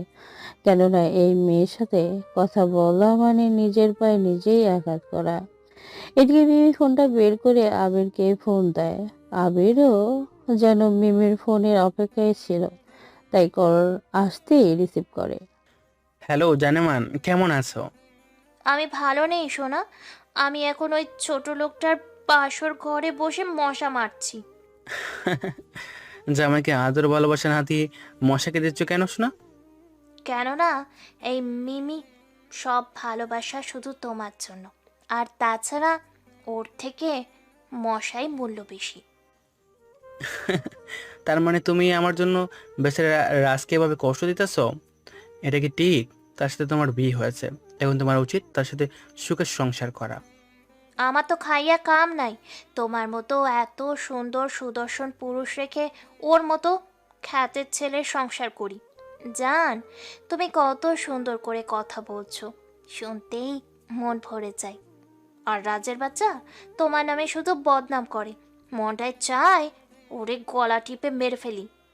আচ্ছা জান, তুমি ঘুমাও, আমি একটু কাজে ব্যস্ত আছি। তো তুমি তো জানোই আমি এই কাজে একটু গাফিলতি করি না। দেখো আবির, তুমি আজ যাই করো না কেন, আমাকে রেখে কখনো অন্য মেয়ের সাথে ফষ্টি নষ্টি করিও না, সেটা কিন্তু একদম সহ্য করব না। মিমির কথা শুনে এদিকে আবির পাশে শুয়ে থাকা লিধির ঠোঁটে কিস করতে করতে বলে। হ্যাঁ রে জান, কিসব বলো? হ্যাঁ, আমার ধ্যান চান জুড়ে তো শুধু তুমি আর তুমি। এখন তোমাকে ছাড়া আমি অন্য কোনো মেয়েকে কিভাবে কল্পনা করতে পারি? কিন্তু জান, আমি আর কতদিন এভাবে নিজেকে আগলে রাখবো? হাজার হলেও পুরুষ মানুষ বলে কথা, তুমিও তো কিছু দিতে চাও না। জান, আর কিছুদিন অপেক্ষা করো, তারপরে আমি ওই ছোট লোকটাকে ডিভোর্স দিয়ে তোমার কাছে চলে আসব। তখন তোমার মনের কোনো চাওয়াই অপূর্ণ থাকবে না। জান, সে আশাতে তো আছে, বসে আছে। না হলে তোর মতো মেয়ের পিছে পড়ে থাকতে আমার বই গেছে। হ্যাঁ মিমি, সে আশাতেই তো ভোগ বাঁধছে। আচ্ছা, ঘুমো তাহলে, কেমন? আচ্ছা বাবু, ঠিক আছে, বাই। আচ্ছা বাবু, লাভ ইউ। আবির কথাটা বলি আবারও লিপ্ত হয়ে পড়ে নিধির সাথে। আর এদিকে মিমি ফোন কেটে দিয়ে রাজের দিকে তাকিয়ে দেখে রাজের চোখ থেকে অঝোরধারায় পানি ঝরছে। কিন্তু সেই দিকে মিমের কোনো কিছুই যায় আসে না। মিমি ঘুমিয়ে পড়ে। সকালে মিমির আগেই রাজের ঘুম ভেঙে যায়। রাজ ঘুম থেকে উঠেই ওর চোখে জোড়া হ্যাং হয়ে যায় খাটের উপরে শুয়ে থাকা মিমির দিকে। কেননা ফ্যানের বাতাসে মিমি নাভির উপর থেকে জামা সরে গিয়েছে। মিমির নাভিটা স্পষ্ট দেখা যাচ্ছিল। রাজ অনেক কষ্টে নিজেকে আটকে রেখে মনকে বোঝায়। শালার চোখ, তুই ওইদিকে তাকাইস না। ওই রাগে মেয়ে যদি দেখে তাহলে তোকে গুলি করে মারবে। ইস, শালার মন কেন বুঝিস না? ওটা তোর সম্পত্তি হলেও তুই এখন ওই সম্পদ ভোগ করার অধিকার পাস নাই। এরা দেশে বোঝে আর মিমির দিকে তাকিয়ে আছে। রাজ মনকে যতই বোঝাচ্ছে ওর মনটা যেন ততই মিমির দিকে এগিয়ে যাচ্ছে। রাজ একবার মিমির কাছে যাচ্ছে তো আবার পিছনে ফিরে যাচ্ছে। এমন করতে করতে একসময় রাজের হাত মিমির শরীর স্পর্শ করে আর সঙ্গে সঙ্গেই মিমি হাত ধরে ফেলে। ব্যাস, রাজ এখন মিমির উপরে। রাজে তো ভয় গলা শুকিয়ে আসার মতো অবস্থা। আল্লাহ, এই যাত্রায় আমাকে বাঁচিয়ে নাও। এই মায়ে যদি দেখে আমি ওর উপরে, তাহলে আমার রক্ষা নাই। রাজ এসব কিছু বলতে বলতে অনেক কষ্টের পর নিজেকে মিমির কাছ থেকে ছাড়িয়ে নেওয়ার চেষ্টা করলে মিমির ঘুম ভেঙে যায়। ব্যাস, মিমি রাজকে এভাবে দেখে এক ধাক্কা দিয়ে রাজকে ফ্লোরে ফেলে দেয়। রাজ ফ্লোরে বলে চিৎকার করে। ওরে মারে, আমার কোমরটা বুঝি গেল রে। ওই লম্পট, তোর সাহস কি করে হয় একটা অবলা মেয়েকে ঘুমাতো অবস্থায় পেয়ে এমন করার? তুই যে এতটা লুচ্চা সেটা কখনো ভাবতে পারিনি। দেখো মিমি, আমি এমনটা করিনি। আমি শুধু তোমার নাভিতে হাত দিই। রাজের পুরো কথা শেষ হবার আগে মিমি ঠাস করে একটা থাপ্পড় বসিয়ে দেয়। রাজ অবাক হয়ে সেখানেই দাঁড়িয়ে থাকে। ছি, তুই আবার এই কথা মুখ দিয়ে উচ্চারণ করতেছিস? তোর শরম করে না? চিন্তা করিস না, আমি খুব শীঘ্রই তোকে ডিভোর্স দিয়ে আমার ভালোবাসার কাছে চলে যাব। মিমির মুখে বিয়ের একদিন যেতে না যেতে ডিভোর্সের কথা শুনে রাজ একটু না প্রায় অনেকটাই অবাক হয়ে যায়। কেননা রাজ আর যাই ভাবুক কখনো ডিভোর্সের কথা ভাবেনি।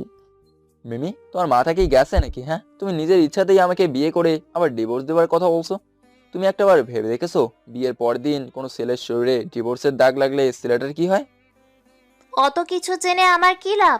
আমি জাস্ট আমার ইচ্ছেগুলো পূরণ করার ফোকাস করি, অন্যেরটাতে না, বুঝলি? এখন সর আমার সামনে থেকে। মিমি কথাটা বলে আর কোনো কথা না বলে সোজা ওয়াশরুমে চলে যায়। আর এদিকে রাস্তায় দাঁড়িয়ে আছে মিমির যাওয়ার দিকে তাকিয়ে। অনেকটা সময় পরে মিমি ওয়াশরুম থেকে বেরিয়ে আসলে রাজ কিছু না বলে ওয়াশরুমে ঢুকে ব্রাশ হাতে দাঁত মাজতে মাজতে রুম থেকে বের হয়ে যায়। আর এইদিকে মিমি ভাবে, আমি কি আর এমনি বলি শালা খ্যাত? দেখেছেন কিভাবে ব্রাশ হাতে দাঁত মাজতে মাজতে বাইরে গেল? ছি, ভাবতেই গা শিউরে ওঠে। এদিকে রাজ বাইরে এসে দেখে অনেক মানুষের আনাগোনা। কেননা সবাই নতুন বউ দেখবে বলে এসেছে। কিন্তু নতুন বউ তো এখনই রেডি হয়নি, তাই দেখতে যেতে পারছে না।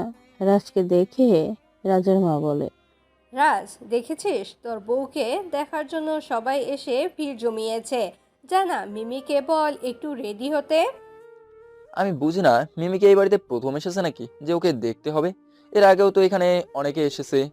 আরে গাধা, মিমিকে আগে সবাই দেখেছে তোর ফুফাতো বোন হিসাবে, কিন্তু এখন তো মিমি আর তোর বোন না, বরং বউ হয়ে এই বাড়িতে এসেছে। তাহলে পাড়া প্রতিবেশী তো একটু দেখতে আসবেই, তাই না?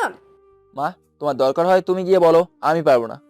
ঠিক আছে, তোর বলতে হবে না। আমি যখন বউয়ের শাশুড়ি তখন বলতে তো আমাকেই হবে। এ রাজের মা আর কিছু না ভেবে সোজা রাজের রুমে চলে আসে। আর রুমে ঢুকতেই দেখে মিমি আয়নার সামনে বসে একটু নিজেকে গুছিয়ে নিচ্ছে। রাজের মা পিছনে দাঁড়িয়ে বলে, বাহ বৌমা, তোমাকে তো অনেক সুন্দর লাগছে, আর এই শাড়িতে তোমাকে একটু বেশিই মানাইছে। দেখতে হবে না শাড়িটা কত দামি? আমার বাবা দিয়েছে বলে কথা। তোমার ছোটলোক খ্যাত ছেলের তো আর সামর্থ্য নেই বউকে এমন শাড়ি দেওয়ার। ছেলের বউরে এমন কথা শুনে মিসেস রত্নাম বেগম একটু না বেশ অনেকটাই কষ্ট পেলেন। তবুও সেটা মিমিকে বুঝতে না দিয়ে মিমিকে উদ্দেশ্য করে বলেন, দেখো মিমি, তুমি আগে আমার ভাগ্নি ছিলা, আর রাজকে এসব বলেছ ঠিক ছিল, কিন্তু এখন তুমি আমার ঘরের রাজের বউ হয়ে এসেছো, তাই আমি মনে করি রাজকে এসব না বলাই উচিত। হাজার হলেও স্বামীটা তো তোমারই, আর স্বামী যদি স্ত্রীকে সেরা কাপড়ে রাখে স্ত্রীকে সেভাবেই থাকতে হবে, কেননা স্বামীর সাধক না হলে কি করে বউয়ের আবদার পূরণ করবে?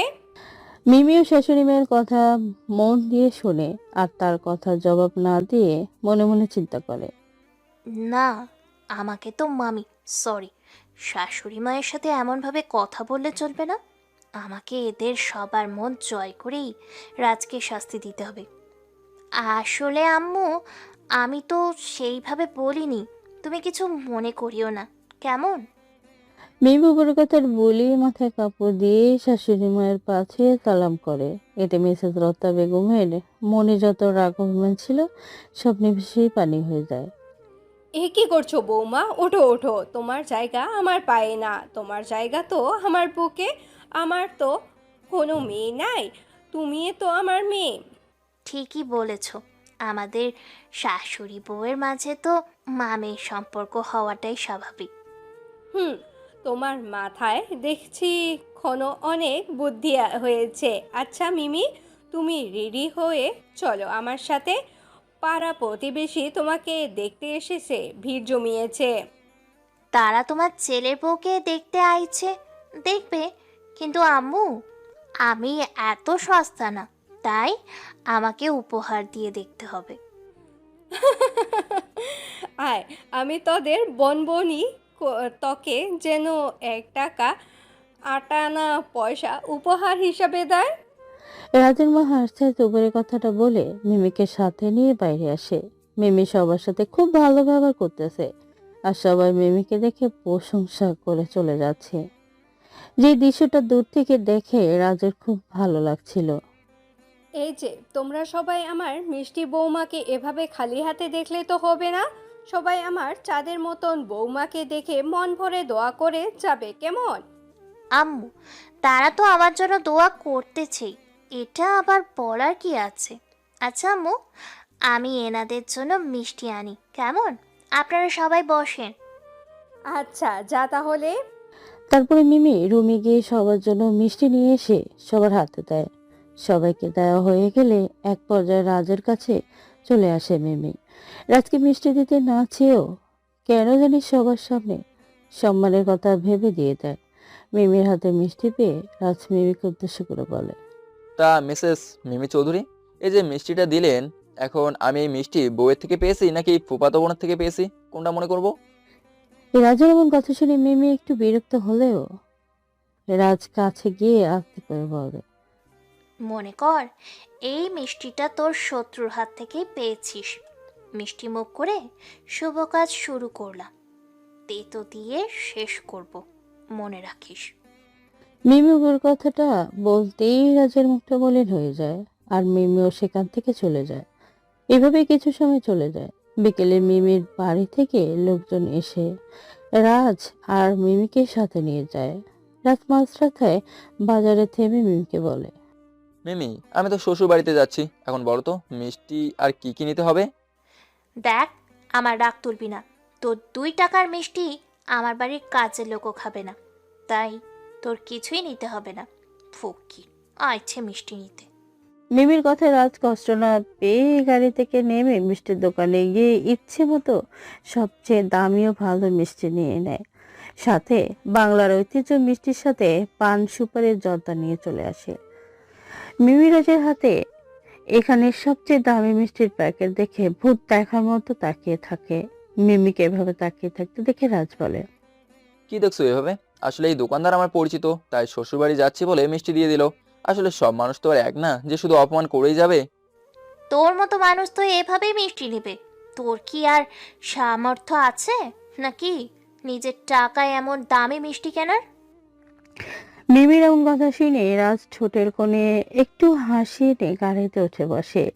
মিমিও আর সেই হাসিটা নিয়ে কিছু বলে না। কিছু সময় পরে ওরা বাড়িতে চলে আসে। রাজ ওর শ্বশুর শাশুড়ি পায়ে হাত দিয়ে সালাম করে। হাত বাবা, এভাবে সালাম করতে হবে না। তা বাবা, তোদের আসতে কোনো সমস্যা হয়নি তো? না ফুপি, আমাদের আসতে কোনো সমস্যা হয়নি। তোমরা কেমন আছো? রাজের পুপি রাজের এমন কথা শুনে রাগে দৃষ্টিতে তাকিয়ে আছে, ঝাঁঝালো কণ্ঠে রাজকে বলে। ঠাটিয়ে একটা থাপ্পড় দিব।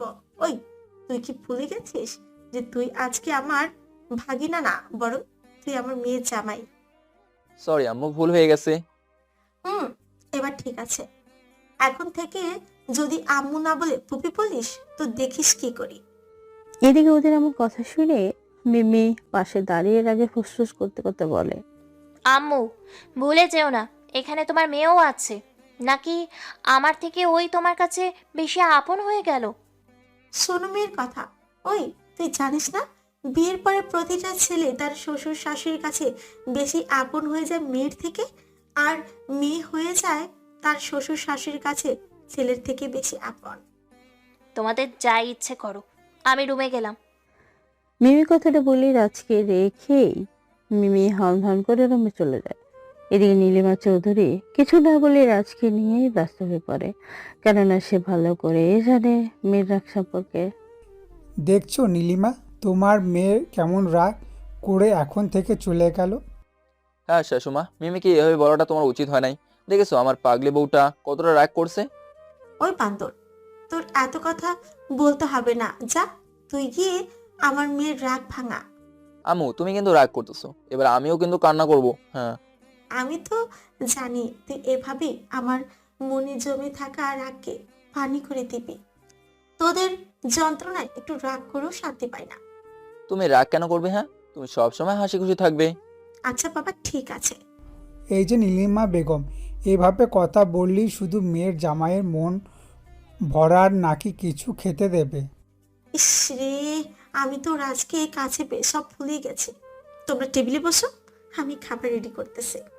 আম্মু আমি রুমে গিয়ে মিমিকে সাথে করে নিয়ে আসি, কেমন? রাগ কথাটা বলেই রুমে চলে আসে। রাজ রুমে ঢুকতেই দেখে মিমি রুমে পায়চারি করতে করতে হেসে হেসে ফোনে কথা বলতেছে।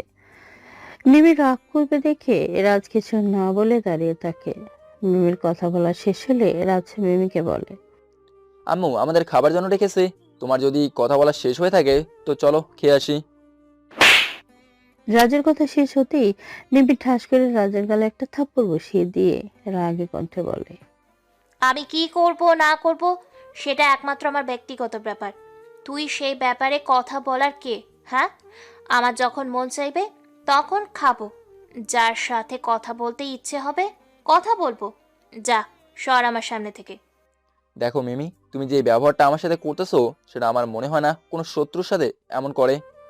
তোর থেকে দেখছি এখন আমার জ্ঞান নিতে হবে। তুই যদি আমার সামনে থেকে এক্ষুনি না যাস তো কি করব সেটা আমি নিজেও জানি না। রাজের কিছু না বলে সোজা নিচে চলে আসে। রাজকে এভাবে মন মরা হয়ে নিচে আসতে দেখে রাজের শ্বশুর শাশুড়ি বুঝতে পেরেও তেমন কিছু বললো না, কেননা এখন তারা যদি মিমিকে কিছু বলে তাহলে রাজেরই খারাপ হবে। রাজ এখানে এসে বসে আর খেয়ে নে। মিমি এখন আসবে না সেটা আমি জানি, কিন্তু বাপ তোকে সেই কথাটা বললে তুই তো শুনতি না। না এমনটা না, আসলে মিমি বললো ওর নাকি এখন খিদে নাই, তাই পরে খেয়ে নেবে। তোমরা কি মিমিকে আগের মতোই ভাবো নাকি? ওর এখন বিয়ে হয়েছে তাই সবকিছু বুঝতেও শিখে গেছে, বুঝেছো? হরে বাবা, ও কেমনে বুঝতে পেরেছে সেটা আমি ভালো করেই জানি। তবে আমি দোয়া করি তোর ভালোবাসা পেয়ে যেন আমার মেয়েটা ভালোর পথে ফিরে আসে। এভাবে আর অনেক কথা বলে খাবার শেষ করে রাজ মিমির জন্য খাবার নিয়ে এসে প্লেটে রেখে দিয়ে বিছানায় শুয়ে পড়ে, কম্বল গায়ে জড়িয়ে। আজকে অনেক শীত পড়েছে। এদিকে মিমি ওয়াশরুম থেকে বেরিয়ে বিছানায় রাজকে ওর কম্বল গায়ে শুয়ে থাকতে দেখে মিমির মাথায় আগুন ধরে যায়। রাকে সামলাতে না পারে মিমি ওয়াশরুম থেকে এক বালতি পানি নিয়ে এসে রাজের উপরে ঢেলে দিতে রাজ লাফ দিয়ে বিছানা থেকে ফ্লোরে পড়ে যায়। কিন্তু রাজ ভাবছে ও হয়তো কোনো দুঃস্বপ্ন দেখেছে। রাজের এমন অবস্থা দেখে মিমি দাঁত কেলিয়ে হাসতেছে। তোর তো সাহস কম না, আমার বিছানায় শুয়েছিস, তাও আবার আমার ব্যবহৃত কম্বল গায়ে দিয়ে। তুমি আমাকে ডাকলেও পারতে, আমি কোথায় ঘুমাবো সেটা তো জানি না, তাই এই শীতের মাঝে দাঁড়িয়ে না থেকেই ঘুমাইছি এখানে। তোকে ডাকতে আমার বয়ে গেছে, আর তুই বাইরে ঘুমালে বাবা মা তো আমাকে মাইর দিবে। তাই চেয়ে বরং তুই এই ফ্লোরে ঘুমা। এই নে বালিশ, আর কোনো কাঁথা বা কম্বল দিতে পারবো না। কি বলছো এইসব? এমন শীতের মাঝে আমি এই ঠান্ডা ফ্লোরে কাঁথা কম্বল ছাড়া কিভাবে ঘুমাবো? I don't know. মিমি কথাটা বলেই কম্বলটা সরিয়ে যেই নিয়ে বিছানা শুতে গেছে অমনি ঠান্ডায় লাফ দিয়ে নিচে নেমে এসে রাগে ফুসফুস করতে করতে বলে, তোর গায়ে পানি দিতে গিয়ে আমি নিজের পায়ে নিজেই কুড়ুল মারলাম। এখন এই ঠান্ডায় বিছানায় আমি কিভাবে ঘুমাবো? সেটা তুমি ভালো জানো। আমার বাড়ি হলে হয়তো কোনো কিছুর ব্যবস্থা করে দিতে পারতাম। এটা তো তোমার বাড়ি, তাই তুমিই কিছু করো। তোর চিন্তা করতে হবে না, তুই ঘুমা। তোর কথা শুনলে আমার আরো মেজাজ খারাপ হবে। মিমির সাথে আর কোনো কথা না বলে রাজ বালিশ নিয়ে শুয়ে পড়ে। এত ঠান্ডা যে খালি গায়ে থাকাই যাচ্ছে না। রাজ কাঁপতে কাঁপতে অমনি ঘুমিয়ে যায়। আর এদিকে মিমি রুমে পায়চারি করতে করতে আবিরকে ফোন দেয়। হ্যাঁ জান, বলো। জান, আমি না একটু ঘুমাতে পারছি না। আমি ছাড়া তোমার যে ঘুম আসবে না সেটা তো জানি। তুমি শুধু একবার বলো, আমি চলে আসবে এখনই। আরে ধুর, সেই জন্য না। আসলে ওই ছোট লোকটার গায়ে পানি দিতে গিয়ে নিজের বিছানা সহ গায়ে দেবার সব কিছুতেই ভিজিয়ে ফেলেছি। এখন কিভাবে ঘুমাবো তুমি বলো? আমি আরো ভাবলাম আমার জন্য ঘুমাতে পারছো না, দুর্বল। ওহ, তাহলে আর কি করবা? অন্য কিছু নিয়ে এসে ঘুমাও। সেটা কিভাবে হবে? ওই ছোট লোককে আব্বু আম্মু ফ্লোরে শোয়া দেখলে আমাকে তো কাঁচা চিবিয়ে খাবে। ও, তাহলে আর কি করবা? তুমি বরং তোমার বরকে জড়িয়ে ধরে শুয়ে পড়ো। আমি শুনেছি জড়িয়ে ধরে নাকি কোনো শীত কাছে আসে না। আবিরের বাচ্চা, তুই কি বলছিস? ভেবে দেখেছিস? হ্যাঁ, আমি যাকে দেখতেই পারি না তাকে জড়িয়ে ধরতে বলছিস? ইরি, আমি তো বুঝতে পারিনি কি বলছি। আসলে শোনো, আমি না ভুলে বলে ফেলেছি। তুমি ঘুমাও কেমন? তোমাকে বললাম না আমি ঘুমোতে পারছি না। তুমি আজকে আমার সাথে সারা রাত কথা বলো, তাহলে আর ঘুমোতে হবে না। না বাবা, আমি না ঘুমিয়ে এই রাতটাকে এভাবে ফাঁকি দিয়ে তোমার সাথে কথা বলতে পারবো না। তুমি বরং তোমার জামাইকে ডেকে কথা বলো। বাই শোনা, গুড নাইট। আবির কথাটা বলেই ফোনটা কেটে যায়। আর মিমি রাগে ফোনটা বিছানার উপরে ছুঁড়ে মেরে এই রুমের হাঁটতে থাকে। এভাবে রাত 12টা বেজে যায়, তবুও মিমি ঘুমায় না। এদিকে ঘুমে মিমির চোখ দুটো যেন বন্ধ হয়ে আসতেছে। মিমি সোফায় বসা মাত্রই ঘুমিয়ে যায়। এদিকে রাজ কিছু সময় পরে জাগ্রত হয়ে দেখে মিমি সোফায় বসে ঘুমিয়ে গেছে আর শীতে কাঁপতেছে। তাই আর কিছু না ভেবে রাজ বের হয়ে অন্য রুম থেকে কম্বল এনে মিমিকে সোফায় শুইয়ে দিয়ে কম্বল গায়ে দিয়ে কপালে একটা চুমু দিয়ে আবারও শুয়ে পড়ে। সকালে রাজের আগে মিমির ঘুম ভেঙে যায়। আর মিমি অবাক হয়ে যায়, কেননা ওর শীত করতেছে না। তাই শরীরের দিকে তাকিয়ে দেখে ওর গায়ে কম্বল জড়ানো। কি ব্যাপার, এখানে কম্বল কিভাবে আসলো? ওই ছোট লোকটা আবার বাইরে থেকে নিয়ে আসে নাই তো? ধুর, এসব ভেবে আমার কি? আমার শীত লাগে নাই, এটাই অনেক। ইস, কিভাবে শীতে কাঁপতাছে। আহারে রাজ, তোর কি জীবন! বড়লোকের মেয়ে জামাই হয়েও তোকে ফ্লোরে ঘুমিয়ে রাত কাটাতে হয়। এর থেকে কষ্টের আর কি হতে পারে? মিমি উপরের কথাগুলো বলতে বলতে বিছানা থেকে উঠে ওয়াশরুমে চলে যায়। ফ্রেশ হয়ে এসে দেখে রাজ এখনো পড়ে পড়ে ঘুমাচ্ছে। রাজকে এখনো ঘুমাতে দেখে মিমি রাজের পিঠে লাথি দিতে দিতে বলে, ওই খ্যাতের বাচ্চা খ্যাত, ওঠ! আর কত ঘুমাবি? না উঠলে তোর গায়ে কিন্তু আমি পানি ঢেলে দিব। মিমির লাথি খেয়ে রাজের ঘুম ভেঙে যায়। আর রাজের শরীর ভেজা থাকার কারণে একটু শীত বেশি করতেছে, যার জন্য শরীরে জ্বর জ্বর ভাব। হ্যাঁ বলো। উঠিস না কেন? আর কত ঘুমাবি? হ্যাঁ, উঠছি। আর এভাবে লাথি না দিলেও পারতে। হাজার হলো স্বামী হই তোমার, আমার পায়ের নিচেই তোমার বেহেস্ত। তোর লেকচার শোনার ইচ্ছে বা সময় কোনোটাই আমার হাতে নেই। এখন সর আমার সামনে থেকে। রাজের কোনো কথা না বলে সোজা বেরিয়ে আসে। এভাবেই দেখতে দেখতে আরো অনেকদিন চলে যায়। মানে রাজ আর মিমির বিয়ের 6 মাস পার হয়ে যায়। এখন রাজকে মিমি তেমন অত্যাচার করে না, তবে আপন করে নিতে পারেনি। মিমি দুই পরিবারের সবাইকে খুব ভালোবাসে আর আদর করে। মিমি গোপনে রাজকে মারার জন্য অনেকবার চেষ্টা করেছে, কিন্তু কোনোভাবে সফল হতে পারেনি। রাজ আজকে বাড়ি থেকে বেরিয়ে যাওয়ার পরে মিমি আবিরকে বলে ঘুমটা পাঠিয়ে রাজকে মারতে। তুই আমার ফাঁদ থেকে অনেক রেহাই পেয়েছিস, এখন আর কোনো সুযোগ পাবি না। এবার তোর থেকে আমি প্রতিশোধ নিয়েই ছাড়বো। এদিকে রাজ অফিস থেকে ফেরার পথেই আবিরের লোকেরা মেরে রাস্তায় রক্তাক্ত করে ফেলে। সেটা মিমি এসে নিজের চোখে দেখে, যেটা গল্পের প্রথমেই শুনেছেন। এখন তাহলে বাস্তবে ফিরে আসি। মিমি চলে আসার পরে রাজের দেহটাকে ওরা সবাই নিয়ে রেল লাইনের ধারে ফেলে দিয়ে আসে। এদিকে সন্ধ্যা পেরিয়ে অনেক রাত হয়ে যায়, তবুও রাজের আসার কোনো নামগন্ধ নেই বলে খাবার টেবিলে রাজের মা বলে। রাজের বাবা রাজ তো এখনো আসলো না বাসায়। ও তো বলে গেছে বিকালের আগেই চলে আসবে, তাহলে এখনো আসছে না কেন? কি জানি, হয়তো তোমার ছেলে বন্ধুদের সাথে কোথাও ঘুরতে গেছে আর আমাদের বলছে অন্য কিছু। সেটা তো ঠিকই আছে, কিন্তু আমার না কেন জানি রাজের জন্য ভালো লাগছে না। ওর কোনো বিপদ হয়নি তো আবার? আম্মু, তুমিও না শুধু শুধু চিন্তা করে মাথায় প্রেশার বাড়িয়ে দিচ্ছ। দেখো, কিছু সময়ের মাঝেই চলে আসবে, হয়তো কোনো বন্ধুর সাথে ঘুরতে গেছে। আরে মা, তেমনটা না। রাজ যদি ওর বন্ধুদের সাথে কোথাও যেত তাহলে সেটা আমাকে বলেই যেত। আমার মনে হয় রাজ হয়তো কোনো বিপদে পড়েছে। এই রাজের আব্বু, তুমি হাব্বিককে ফোন করে শোনো না, রাজ ওর সাথে কোথাও গিয়েছে নাকি?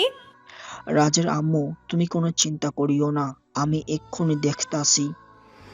রাজের বাবা কথাটা বলেই পকেট থেকে ফোনটা বের করে হাবিবের নম্বরে কল দেয়। এদিকে মিমি আর দেরি না করে সোজা রুমে এসে তার সব কাপড় ব্যাগে গুছিয়ে ফেলে, কেননা সে আর এই বাড়িতে থাকবে না। এদিকে রাজের বাবা কল দেওয়ার সাথে সাথে হাবিব ফোন রিসিভ করে। আসসালামু আলাইকুম আঙ্কেল, কেমন আছেন? ওয়ালাইকুম আসসালাম। আমি তেমন একটা ভালো নেই রে বাবা। তুমি কেমন আছিস? আর আমাদের রাজ কি তোমার কাছে গেছে নাকি? আমি তো ভালো আছি।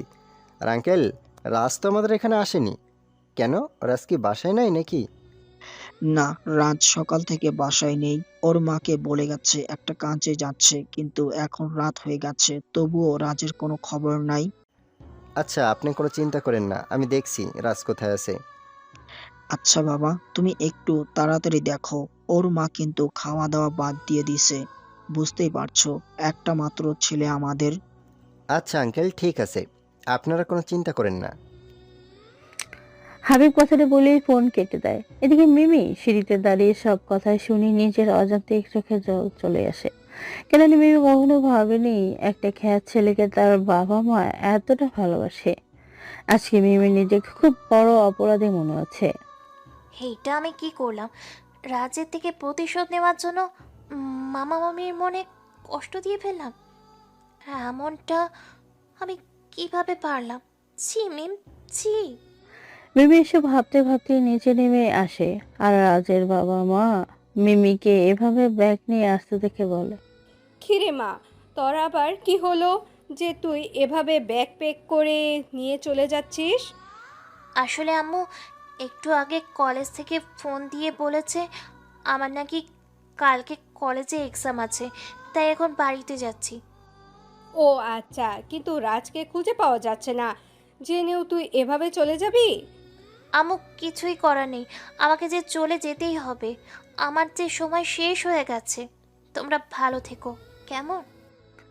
মিমি কথাটা বলেও শ্বশুর শাশুড়ির পাশে সালাম করে সোজা বাসায় চলে আসে, কেননা ওখানে আর একটু থাকলে হয়তো নিজেকে কোনোভাবে আটকে রাখতে পারবে না।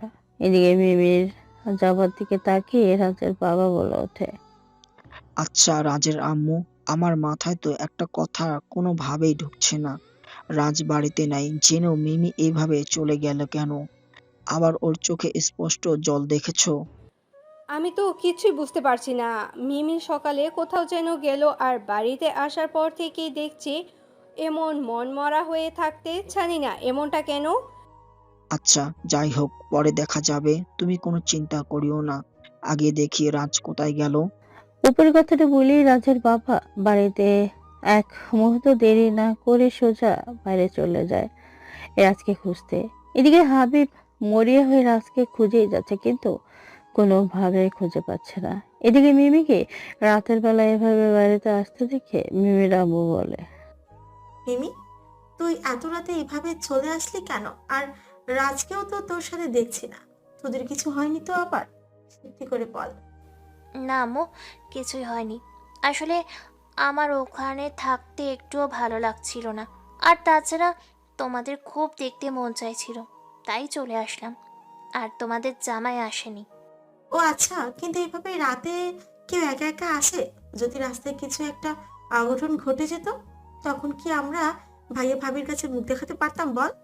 হায় রে মা, তোর আম্মু একদিন ঠিক কথাই বলেছে। তুই একা এসে একদম ভালো করিসনি। তোর বিয়ে হয়েছে, এখন তোর সব কিছুর দায়িত্ব তাদের। তোর যখন আমাদের বাড়িতে আসতে এতই মন চাইছে, তাহলে ভাইয়াকে বলতে তিনি সাথে নিয়ে আসতেন। ও, আমি এসেছি দেখে তোমরা এত কিছু বলতেছো, তাই না? আচ্ছা ঠিক আছে, আমি চলে যাচ্ছি। আর কোনোদিন আসবো না তোমাদের বাড়িতে। মিমি, তুই এভাবে রাগ করিস না, যা রুমে যা, সব ঠিক হয়ে যাবে নি। মিমি ওর বাবার কথা শুনে সেখানে আর কোনো কথা না বলে সোজা রুমে চলে আসে আর ব্যাগটা বিছানা ছুঁড়ে ফেলেই আবিরের নম্বরে কল দেয়। রুমের দরজা লাগিয়ে ওই পাশ থেকে আবির নিজের শখের ফোনটায় কলিজা লেখে সেভ করার নাম্বারটা ভেসে উঠতে রিসিভ করে। হ্যাঁ জান, বলো। জানো, আমার না খুব ভয় হচ্ছে। রাজকে কোথাও খুঁজে পাচ্ছে না। দেখে আমার শ্বশুর শাশুড়ির অবস্থা তো পুরাই খারাপ। আরে জান, তুমি তো জানে না আমি রাজের সাথে আরো কত কি করেছি। যদি জানতে আমি কোনো লেভেলের মানুষ, তাহলে তুমি আমার সাথে প্রেম তো দূরের কথা, কখনো কথাও বলতে না। আরে জান, এত কোনো ছাপ নিচ্ছ কেন? কিছু হবে না, তুমি রিল্যাক্সে দেখো। আমার মনে হয় একটু বেশি করে ফেলেছি রাজের সাথে। এমনটা না করলেও পারতাম। আমাদের এতদিন হলো বিয়ে হয়েছে, তবুও রাজ কখনো আমাকে স্পর্শ করা তো দূরের কথা, কখনো আমার সাথে জোর গলায় কথাও বলেনি। আমি কিনা তার সাথে এমনটা করলাম।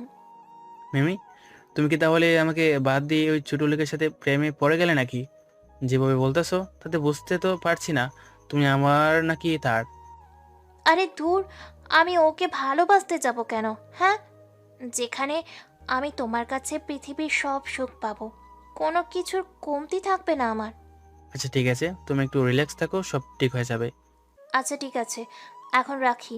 বাইরে কে যেন এসেছে। মিমি কথাটা বলি কলটা কেটে দেয় আর এইদিকে আবির ফোনটা পকেটে রেখে ভাবতে থাকে। যাক, মায়া তাহলে আমার প্রেমে পইড়াই পাগল। শালার মায়া লোক যে এত পাগল হয় বুঝতে পারতাম না। এই মায়ের সাথে প্রেম না করলে জীবনে কত ফুলের মধু খেলাম, কিন্তু মাগার এমন ফুল কখনো পাইনি। রাজ, তোর বুকে তো আমি খেয়ে ছাড়বো। তুই জানিস না কার সাথে পাঙ্গা নিয়েছিস। এদিকে হাবিব ও রাজের বাবা পুরো শহর তন্ন তন্ন করে রাজকে খুঁজে কোথাও না পেয়ে বাড়িতে চলে আসে। রাজের বাবাকে এভাবে বলা হয়ে বাড়িতে ফিরে আসতে দেখে রাজের মা বলে, কি ব্যাপার রাজের বাবা, তুমি একা আসলে? আমার ছেলে কোথায়? রাজের আম্মু, রাজকে এই শহরের সব জায়গাতে খুঁজেছি কিন্তু কোথাও পাইনি। কি বলো? তাহলে রাজ গেল কোথায়? আমি বলি কি, তুমি একটু রাজের ছবি নিয়ে পুলিশের কাছে গিয়ে দেখো আমার ছেলে তো আবার কোনো বিপদ হলো না তো। রত্না, তুমি এমন ভেঙে পড়লে হবে নাকি বলো? এখন তো অনেক রাত হয়ে গেছে, তাই কালকে সকালে না হয় পুলিশের কাছে যাব। সেটাই মনে হয় ভালো হবে। আচ্ছা, তোমার কাছে কি মিমির ফোন করেছিল বাড়িতে গিয়ে? না তো, মিমি একটা বারের জন্য কল দেয়নি। আমি না এই মেয়ের মতিগতি কিচ্ছুই বুঝি না, কখন কি করে আল্লাহ জানে। এভাবে অনেক কথা বলে দুজনে না খেয়ে শুয়ে পড়ে। কিন্তু ছেলের টেনশনে রাজের মায়ের কোনোভাবে ঘুম আসছে না। মিসেস রত্না বেগম না ঘুমিয়ে আল্লাহর দরবারে হাত তুলে রাত পার করে ফেলেন। এদিকে সকালে নাস্তা করার সময় মিমিকার বাবা বলছে, আচ্ছা মিমি, তুই যে কালকে রাতে আসলি, তারপর রাজ বা ভাইয়া ভাবি কেউ তো তোর খবর নিল না। তুই কিছু করে এসেছিস নাকি? তারা আমার খবর নেয়নি কি জন্য, সেটা আমি কি করে বলবো বলো? মিমির আপু, তুমি বরং ভাইয়াকে একটু ফোন করে দেখো তো কি হলো। হ্যাঁ, আমি সেটাই করতেছি। ফোনের কথা শুনেই মিমির গলা শুকিয়ে যায়। মিমি না পারছে খেতে, না পারছে উঠে যেতে। চিন্তায় মিমির পুরো শরীর ঘামতে শুরু করে। এদিকে রাজের বাবা নাস্তা করছে, এমন সময় ফোনটা বেজে উঠতে রিসিভ করে। হ্যাঁ বিআই সাহেব, বলেন কি অবস্থা? ভাইয়া, আপনার ছেলের সাথে মেয়ে বিয়ে দিয়ে ভাবলাম আমাদের আত্মীয় সম্পর্ক আরও মজবুত হবে, কিন্তু সেটা না হয়ে আরও নরম হচ্ছে। আমার মেয়ে কালকে একা বাড়িতে আসলো, অথচ আপনারা একটা বারের জন্য খবর নিলেন না। আমার মেয়েটা সঠিকভাবে বাড়িতে এসেছে নাকি? কি আর বলবো, আমি আসলে এত টেনশনের মাঝে সবকিছু ভুলে গেছিলাম। তা মিমি কেমন আছে? মিমি তো ভালোই আছে। আচ্ছা, আপনার কণ্ঠ এমন মনে হচ্ছে কেন? বাড়িতে কিছু হয়েছে নাকি? কেন, মিমি বাড়িতে গিয়ে তোমাদের বলে নাই যে কাল থেকে রাজকে কোথাও খুঁজে পাওয়া যাচ্ছে না? কি বলেন এসব? কাল থেকে রাজ গায়েব, অথচ আমরা জানতেও পারলাম না। আর এ ব্যাপারে মিমিও তো আমাদের কিছু বলেনি। জানি না মিমি কেন বাড়িতে চলে গেল। আবির বলছে মিমির পরীক্ষা আছে, তাই আমি আর বাধা দেইনি। কি বলেনি? মিমির তো এখন কোনো পরীক্ষা নেই। আপনি পুলিশকে জানিয়েছেন নাকি? না, এখন থানায় যাবার জন্যই আমি বের হয়েছি। আচ্ছা, আপনি আসেন, আমি আসতেছি। মিমির বাবা উপরে কথাটা বলেই ফোনটা কেটে দিয়ে মিমির দিকে অগ্নি দৃষ্টিতে তাকায়, যেটা দেখে মিমির তো কলিজায় পানি শুকিয়ে গেছে। শুনছো মিমির মা, রাজকে নাকি কাল থেকে কোথাও খুঁজে পাওয়া যাচ্ছে না। আর তোমার মেয়ে সেটা জেনেও আমাদের একটিবারের জন্য বলেনি। কি বলছো এসব?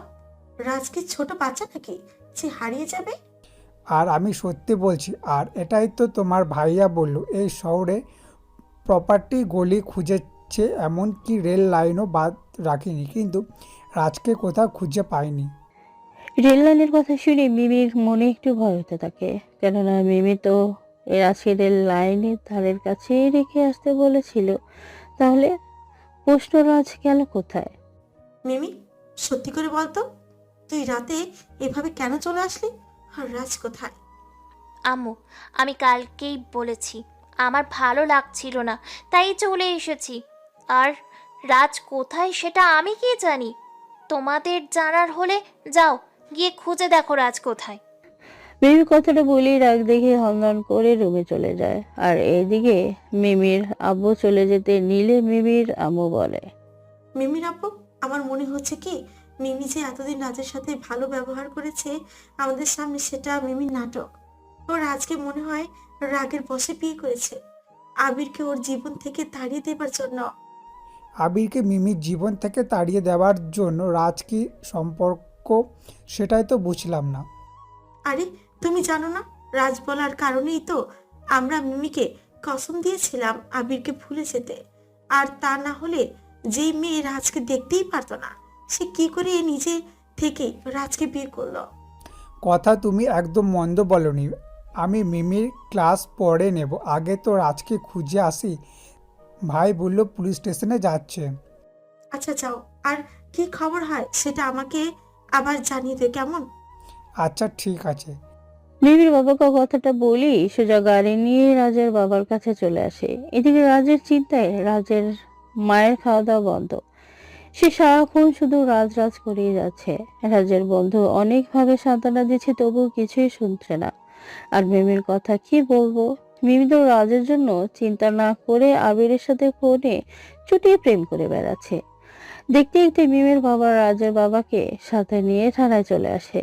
মিমির বাবাকে যেহেতু পুলিশ আগে থেকেই চিনে, তাই কোনো ঝামেলা হলো না সোজা ডিআইজির কাছে যেতে। দেখেন স্যার, আমার একমাত্র মেয়ে জামাই কাল থেকে নিখোঁজ। সেটা জেনেও কিভাবে শান্তিতে থাকতে পারি? আমি যে তোমাদের কষ্ট বুঝতে পারি না সেটা কিন্তু না। আমিও কোনো ছেলে মেয়ের বাবা, তাই সন্তান হারানোর কষ্ট আমারও হয়। স্যার, আপনি যেভাবে পারেন আমার ছেলেকে খুঁজে বের করেন। ও তো আমাদের না জানিয়ে কোথাও যায় না। আচ্ছা ঠিক আছে, আপনার ছেলের ফটোটা দিন, তাহলে আমাদের তাকে খুঁজতে সুবিধা হবে। ডিআইজির কথা শুনে রাজের বাবা পকেট থেকে রাজের একটা ফুল সাইজ ফটো বের করে দিয়ে বলে, স্যার এই যে নিন, এটাই আমার ছেলের ছবি। দেখি দিন তো আপনার ছেলের ছবিটা, আগে দেখি। ডিআইজি রাজের বাবার হাত থেকে রাজের ছবিটা নিয়ে দেখা মাত্রই হাঁ করে তাকিয়ে থাকে, কেননা রাজের ছবির উপরে থেকে কোনোভাবেই ডিআইজির চোখ সরাতে পারছে না। ডিআইজির এমন অবস্থা দেখে মিমির বাবা বলে, স্যার, আমি একটা জিনিস বুঝলাম না। আপনি রাজের ছবিটা দেখা মাত্র এমন কারেন্ট শক খাওয়ার মধ্যে হয়ে গেলেন কেন? তোমরা যে ছবিটা দিয়েছো এটাই কি তোমাদের হারানো সেই ছেলে? তোমরা শিওর? আরে এটা কি বলছেন? আমার ছেলের ছবি ছাড়া আমি কার ছবি বাড়ব? সেটা ঠিক আছে, কিন্তু ঘটনা তো ঘোটালে হয়ে যাচ্ছে। কেননা তোমরা যার ছবি দিয়েছো সে কোনো সাধারণ মানুষ না। মানে স্যার, আপনি কি বোঝাতে চাচ্ছেন আমার ছেলে কোনো ক্রিমিনাল? আরে না, ইনি হলেন একজন ছদ্মবেশী পুলিশ অফিসার, যে ছদ্মবেশে থেকে বড় বড় কেস সলভ করে। এই অফিসারের নাম হলো রিদাউল হাসান রাজ। নিজের এমন কথা শুনে রাজের বাবা ও শ্বশুর যেন আসমান থেকে পড়ছে। এমন অবস্থা, তারা যেন বিশ্বাস করতেই পারছে না রাজ এত বড় একজন পুলিশ অফিসার। কি বলেন, রাজ এত বড় একজন পুলিশ অফিসার আর আমরা সেটা জানি না? আসলে এতে আপনাদের বা রাজের কোনো দোষ নেই। রাজ যে পুলিশ অফিসার সেটা বাইরে জানানো নিষিদ্ধ ছিল। আর রাজ তো 6 মাস আগে বলেছিল বিয়ে করেছে, আমাকে মেয়ের ছবিও দিয়েছিল। এই যে দেখেন। স্যার, তাহলে রাজ কি কোনো দুশ্মনের হাতে আটকে পড়েছে নাকি আবার? সেটাই তো ভাবতেছি। তবে আমার মনে হয় না রাজকে দুশমন কিছু করতে পারবে। কেননা রাজ নিজে একটা ধারালো ছুরি, যার দুপিঠেই ধার, আসতেও কাটবে যাতেও কাটবে। স্যার, আপনি কিছু একটা করেন। রাজের মা তো খাওয়াই বাদ দিছে ছেলের চিন্তায়। আচ্ছা, আমরা দেখছি। আপনারা বাসায় গিয়ে নাকে তেল দিয়ে ঘুমুন, আপনাদের ছেলে ঘরে ঠিক ফিরে আসবে। স্যার, আপনার কথাই যেন সত্যি হয়। এভাবে আরো কিছু কথা বলে দুজনে বাসায় চলে আসে আর মনে মনে সিদ্ধান্ত নেয় রাজ্য পুলিশ সেটা মিমিকে বুঝতে দেবে না। এভাবেই পার হয়ে যায় অনেকটা দিন। এখনো রাজকে খুঁজে পায়নি। এদিকে রাজকে একটা বেডে শুয়ে রাখা হয়েছে, হাতে স্যালাইন, মুখে অক্সিজেন মাস্ক। পাশেই দাঁড়িয়ে আছে 4জন ডাক্তারের পোশাক পরা মানুষ। রাজ ধীরে ধীরে চোখ খুলছে, হাত নাড়াচাড়া খুব চেষ্টা করে, কিন্তু হাত নাড়তে পারে না। হঠাৎ রুমে আরেকজন মানুষকে দেখে রাজের চোখে ছানা বড়া হয়ে যায়, কেননা সেই লোকটি আর কেউ না, সে হলো মিমের বয়ফ্রেন্ড আবির। কিরে রাজ, আমার পাগল গার্লফ্রেন্ডের জামাই, অবশেষে তোর তাহলে জ্ঞান ফিরলো। ইস, এই দিনটা দেখার জন্য আমাকে কত কি করতে হয়েছে যেটা তোকে বলে বোঝাতে পারবো না। আবির কথা শুনে রাজ কিছু বলতে যাচ্ছে কিন্তু বলতে পারছে না, মুখে মাস্ক থাকায়। তাই আবিরের আদেশে মাস্ক খুলে দিয়ে বলে, আবির, তুই জানিস না তুই কিসের মুখে হাত দিচ্ছিস? আমি যদি এখান থেকে বের হতে পারি তাহলে আমার হাত থেকে তোকে কেউ বাঁচাতে পারবে না। তোকে আমাদের হাত থেকে কেউ বাঁচাতে পারবে না। এই যে দেখ, সিরিঞ্জ ভর্তি বাতাস, এটা তোর শরীরে চলা স্যালাইনের সাথে মিশিয়ে দিলেই তোর সব বাহাদুরি শেষ। তার আগে একটা সত্য কথা শোন, তোকে ফাঁদে ফেলার জন্য আমি অনেক কষ্টে মিমির সাথে প্রেম করি। শেষমেশ মিমি সত্যি আমার প্রেমে পড়ে আর আমার কাজটা সহজ হয়ে যায়। তবে আমি আজ পর্যন্ত অনেক মেয়ের সাথে সময় কাটাইছি, কখনো মিমিকে ছুঁয়ে দেখিনি, কিন্তু এখন যে আমার মন যাচ্ছে ওকে ছুঁয়ে দেখতে। দেখ আবির, তোর সাথে আমার কিসের শত্রুতা সেটা আমি জানি না। তোর যা করার তুই আমার সাথে কর, কিন্তু আমার বউকে তুই কিছু করবি না। আহারে জামাই বেচারা, যে তার জন্য একটু ভাবে না, আর তুই তার জন্য এত ভাবিস। এই যে দেখ, আমি তোর সাথে মিমির সাথে কথা বলছি, তুই নিজের মুখে শোন। আবির কথাটা বলে মিমির নাম্বারে কল দেয়। মিমি যেহেতু ফোনের কাছেই ছিল, তাই এর ফোন ধরতে একটু দেরি হলো না। হ্যালো জান। জান, আমার না তোমার সাথে খুব দেখা করতে ইচ্ছে করতেছে, কতদিন হলো তোমাকে দেখি না। জান, আর কিছুদিন সবুর করো, আমি রাজকে ডিভোর্স দিয়ে তোমার কাছে চলে আসব। কিন্তু তুমি রাজকে ডিভোর্স দেবা কিভাবে? রাজকে তো নাকি খুঁজেই পাওয়া যাচ্ছে না শুনছি। আরে ধুর, ও মরলেই আমার কি, আর বেঁচে থাকলেই কি। তবে আবির জানো, বাবা মা এখন আমাকে সন্দেহ করতে শুরু করেছে। তুমি শুধু চুপ করে দেখতে থাকো, কিছুই করতে হবে না, যা করার আমি করতেছি। আবির কথাটা বলেই ফোনটা কেটে দেয়। মিমির কথাগুলো শুনে রাজের কলিটা যেন ফেটে যাচ্ছে। রাজকে উদ্দেশ্য করে আবির বলে, দেখছিস তোর বউ কি বললো, আর তুই এই মেয়েকে তো ভালোবাসিস। আবির কথা শুনে রাজ কিছুই বলে না। এবার আবির ডাক্তারকে ইশারা করে রাজকে ঘুমের ইঞ্জেকশন দিতে, কিন্তু ডাক্তার ইঞ্জেকশন দিতে নিলেই রাজ সবাইকে মেরে ওদের শরীরে ইঞ্জেকশন দিয়ে দেয় আর পুলিশ ডেকে ধরিয়ে দেয়। রাজ সেখান থেকে চলে আসার সময় হাসপাতাল থেকে ভালো করে ড্রেসিং করে বাসায় চলে আসে। রাজকে দেখে ওর মা হাউমাউ করে কান্না শুরু করে দেয়। তুই কোথায় ছিলি বাবা? তোর এমন অবস্থা কেন? আম্মু, আমার একটা অ্যাক্সিডেন্ট হয়েছিল, তাই হাসপাতালে ভর্তি ছিলাম। আমার জ্ঞান ছিল না বলেই তোমাদের সাথে যোগাযোগ করতে পারিনি। রাজের কথা শুনে রাজের মা কিছু বলতে যাবে তার আগে রুম থেকে বের হতে হতে রাজের বাবা বলে, রাজ, তোর থেকে আমরা এটা আশা করিনি। তুই এত বড় একটা সত্য কিভাবে লুকিয়ে রাখলি বল? দিদি, মিমি যে আমাকে মেরেছে গুন্ডা দিয়ে, সেটা আব্বু জেনেছে নাকি? কি বলছো আব্বু? আমি তো তোমার কথাই বুঝতেছি না। তা বুঝবি কেন? তুই যে এত বড় একজন পুলিশ অফিসার সেটা কখনো বলিসনি কেন? ইস রে, এই কথাটা কিভাবে জানলো? আব্বু, তুমি এই খবর কিভাবে জানলে শুনি? ওই থানার ডিআইজি বলেছে। কালকে আমি আর তোর শ্বশুর গেছিলাম। ও, তাহলে সেটা মিমির বাবাও জানে? জানি, তবে মিমিকে জানাতে নিষেধ করেছি। আমার কেন জানি সন্দেহ হচ্ছে তোর সাথে মিমি শুধু অভিনয় করেছে। রাজ ওর মায়ের কথা শুনে আর চুপ থাকতে পারে না। রাজ প্রথম থেকে সবকিছু ওর মা বাবাকে খুলে বলে।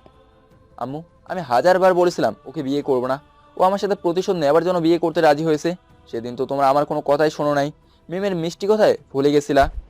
আমরা বুঝতে পারিনি মিমি তোর সাথে এত কিছু করতে পারে। ওকে নিজের মেয়ে মনে করতাম, আর ও কি না, ছি। রাজ, তুই এই কথাটা তোর শ্বশুরকে বলিস না, তাহলে মিমিকে একদম মেরে ফেলবে। ভুল তো মানুষই করে, ও না হয় ভুল করেছে। তোমরা যত যাই বলো না কেন, আমি ওকে কখনোই ক্ষমা করবো না।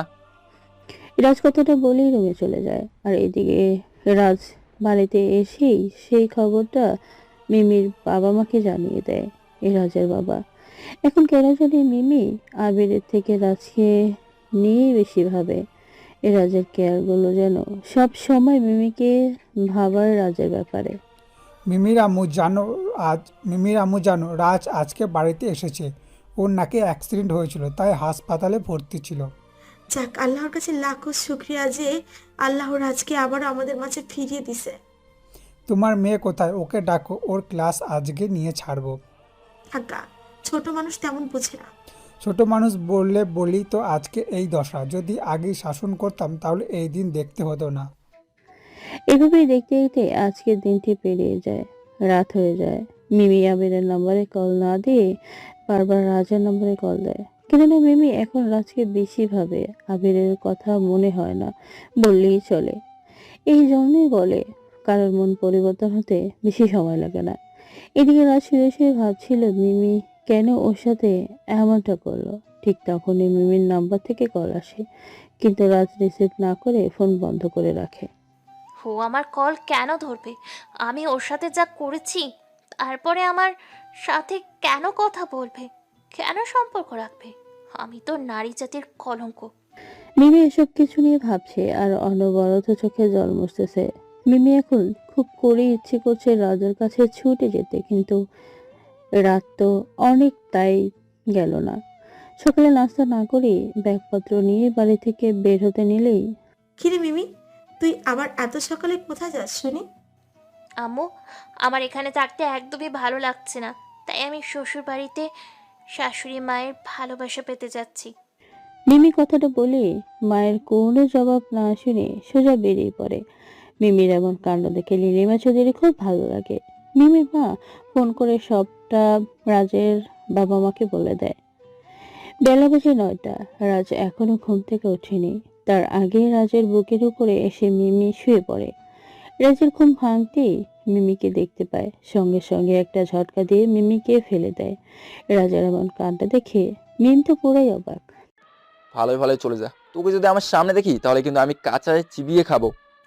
তুমি যদি আমাকে ছুরি দিয়ে কেটে পিস পিস করে কড়াইয়ের মাঝে তেল দিয়ে ভাজিও করো, তবুও আমি তোমায় ছেড়ে যাব না, তো যাবই না। তোরে কুপিয়ে মারলেও আমার মন শান্তি হবে না। দূর হ আমার চোখের সামনে থেকে। মিমি দৌড়ে এসে রাজের পা জড়িয়ে ধরে কান্নায় ভেঙে পড়ে। এরা সেখানে আর না দাঁড়িয়ে সোজা নিচে চলে যায়, আর মিমিও সেখানে না দাঁড়িয়ে সোজা চোখ মুছে নিচে চলে আসে। নাস্তা করার সময় রাজ আগে খেয়ে চলে আসে। এভাবে দেখতে দেখতে রাত নেমে আসে। মিমি রাতে বিছানায় শুয়ে যাবে ঠিক তখনই দেখ মিমি, তোকে যদি আমার খাটের উপরে দেখি তাহলে আমি কিন্তু তোকে জবাই করে ফেলবো, বুঝছিস? তুমি মারো কাটো যা করো, আমি তোমাকে ছেড়ে যাচ্ছি না। আমি তো তোমার সাথেই থাকবো। দেখ, আমার এত আদিক্ষেতা ভালো লাগে না, যা নিচে গিয়ে ঘুমা। দেখ ফ্লোরে কত আরামে ঘুমানো যায়। আমি তোমার সাথে খাটের ওপর একটু ঘুমাই না? আমি কি কখনো এভাবে নিচে ঘুমাইছি নাকি বলো? আমিও কখনো ঘুমাইনি, কিন্তু সেদিন তোর জন্য ওই শীতের রাতে খালি গায়ে ফ্লোরে ঘুমাইছি। তাহলে আমার কেমন লেগেছিল ভেবেছিস? দেখো, আমি সব কিছুর জন্য দুঃখিত। আমি আসলে তখন কিছুই বুঝতে পারিনি। একটা কথাও বলবি না। রাজের এমন ধমক শুনে মিমি নিচে বিছানা করে শুয়ে পড়ে। মিমির খুব কষ্ট হচ্ছে, কিন্তু সেই কষ্টে রাজের কিছুই যায় আসে না, কেননা সে তো কম করেনি তার সাথে। এভাবে রাজের দেওয়া হাজারে কষ্ট সহ্য করে মিমি দিন পার করতে থাকে। তবু মিমির জন্য রাজের মনে একটুও জায়গা হয় না। একদিন হাবিবের সাথে আনিশা এসে খুব করে বলছিল হাবিব ওর স্বামী, যেটা শুনে মিমিরও খুব ইচ্ছে করছিল রাজকে জড়িয়ে ধরে স্বামী বলতে, কিন্তু মিমি রাজের রাগের কাছে হেরে গিয়েছিল। মিমি মন খারাপ করে চলে যেতে নিলেই রাজ মিমির হাত ধরে টান দিয়ে বুকের মাঝে শক্ত করে জড়িয়ে ধরে, কেননা মেয়েটাকে অনেক কষ্ট দিয়েছে, তাই আর কষ্ট দিতে চায় না। মেয়েরা হলো ফুলের মতো, একটু আঘাত পেলে চুপসে যায়। আমি কখনো ভাবিনি তুমি এইভাবে আমাকে আপন করে নিবে। খুব বেশি ভালোবাসি তোমাকে। আমাকে ভালোবাসতে হবে না, তুমি যাও গিয়ে আবিরকে ভালোবাসো। কুত্তা, আমি বলছি না আমি শুধু তোমাকে ভালোবাসি? এই বুকে তুমি ছাড়া কেউ নেই। আমি তোমারই আছি আর তোমারই থাকবো। মিমি রাজের বুকে কিল ঘুষি দিতে দিতে উপরে কথাটা বলে। এভাবে হাজারো খুনসুটির মাঝে দিয়ে কাটতে থাকে ওদের দিন। কষ্টের পরে সুখ আসলে সেটা আসলেই খুব মজবুত হয়। এই গল্পের রীতি এখানেই জানলাম, কেউ প্রতিশোধের নেশায় কারোর সাথে এমন করিয়েন না, কেননা অহংকার মানুষকে ধ্বংস করে দেয়।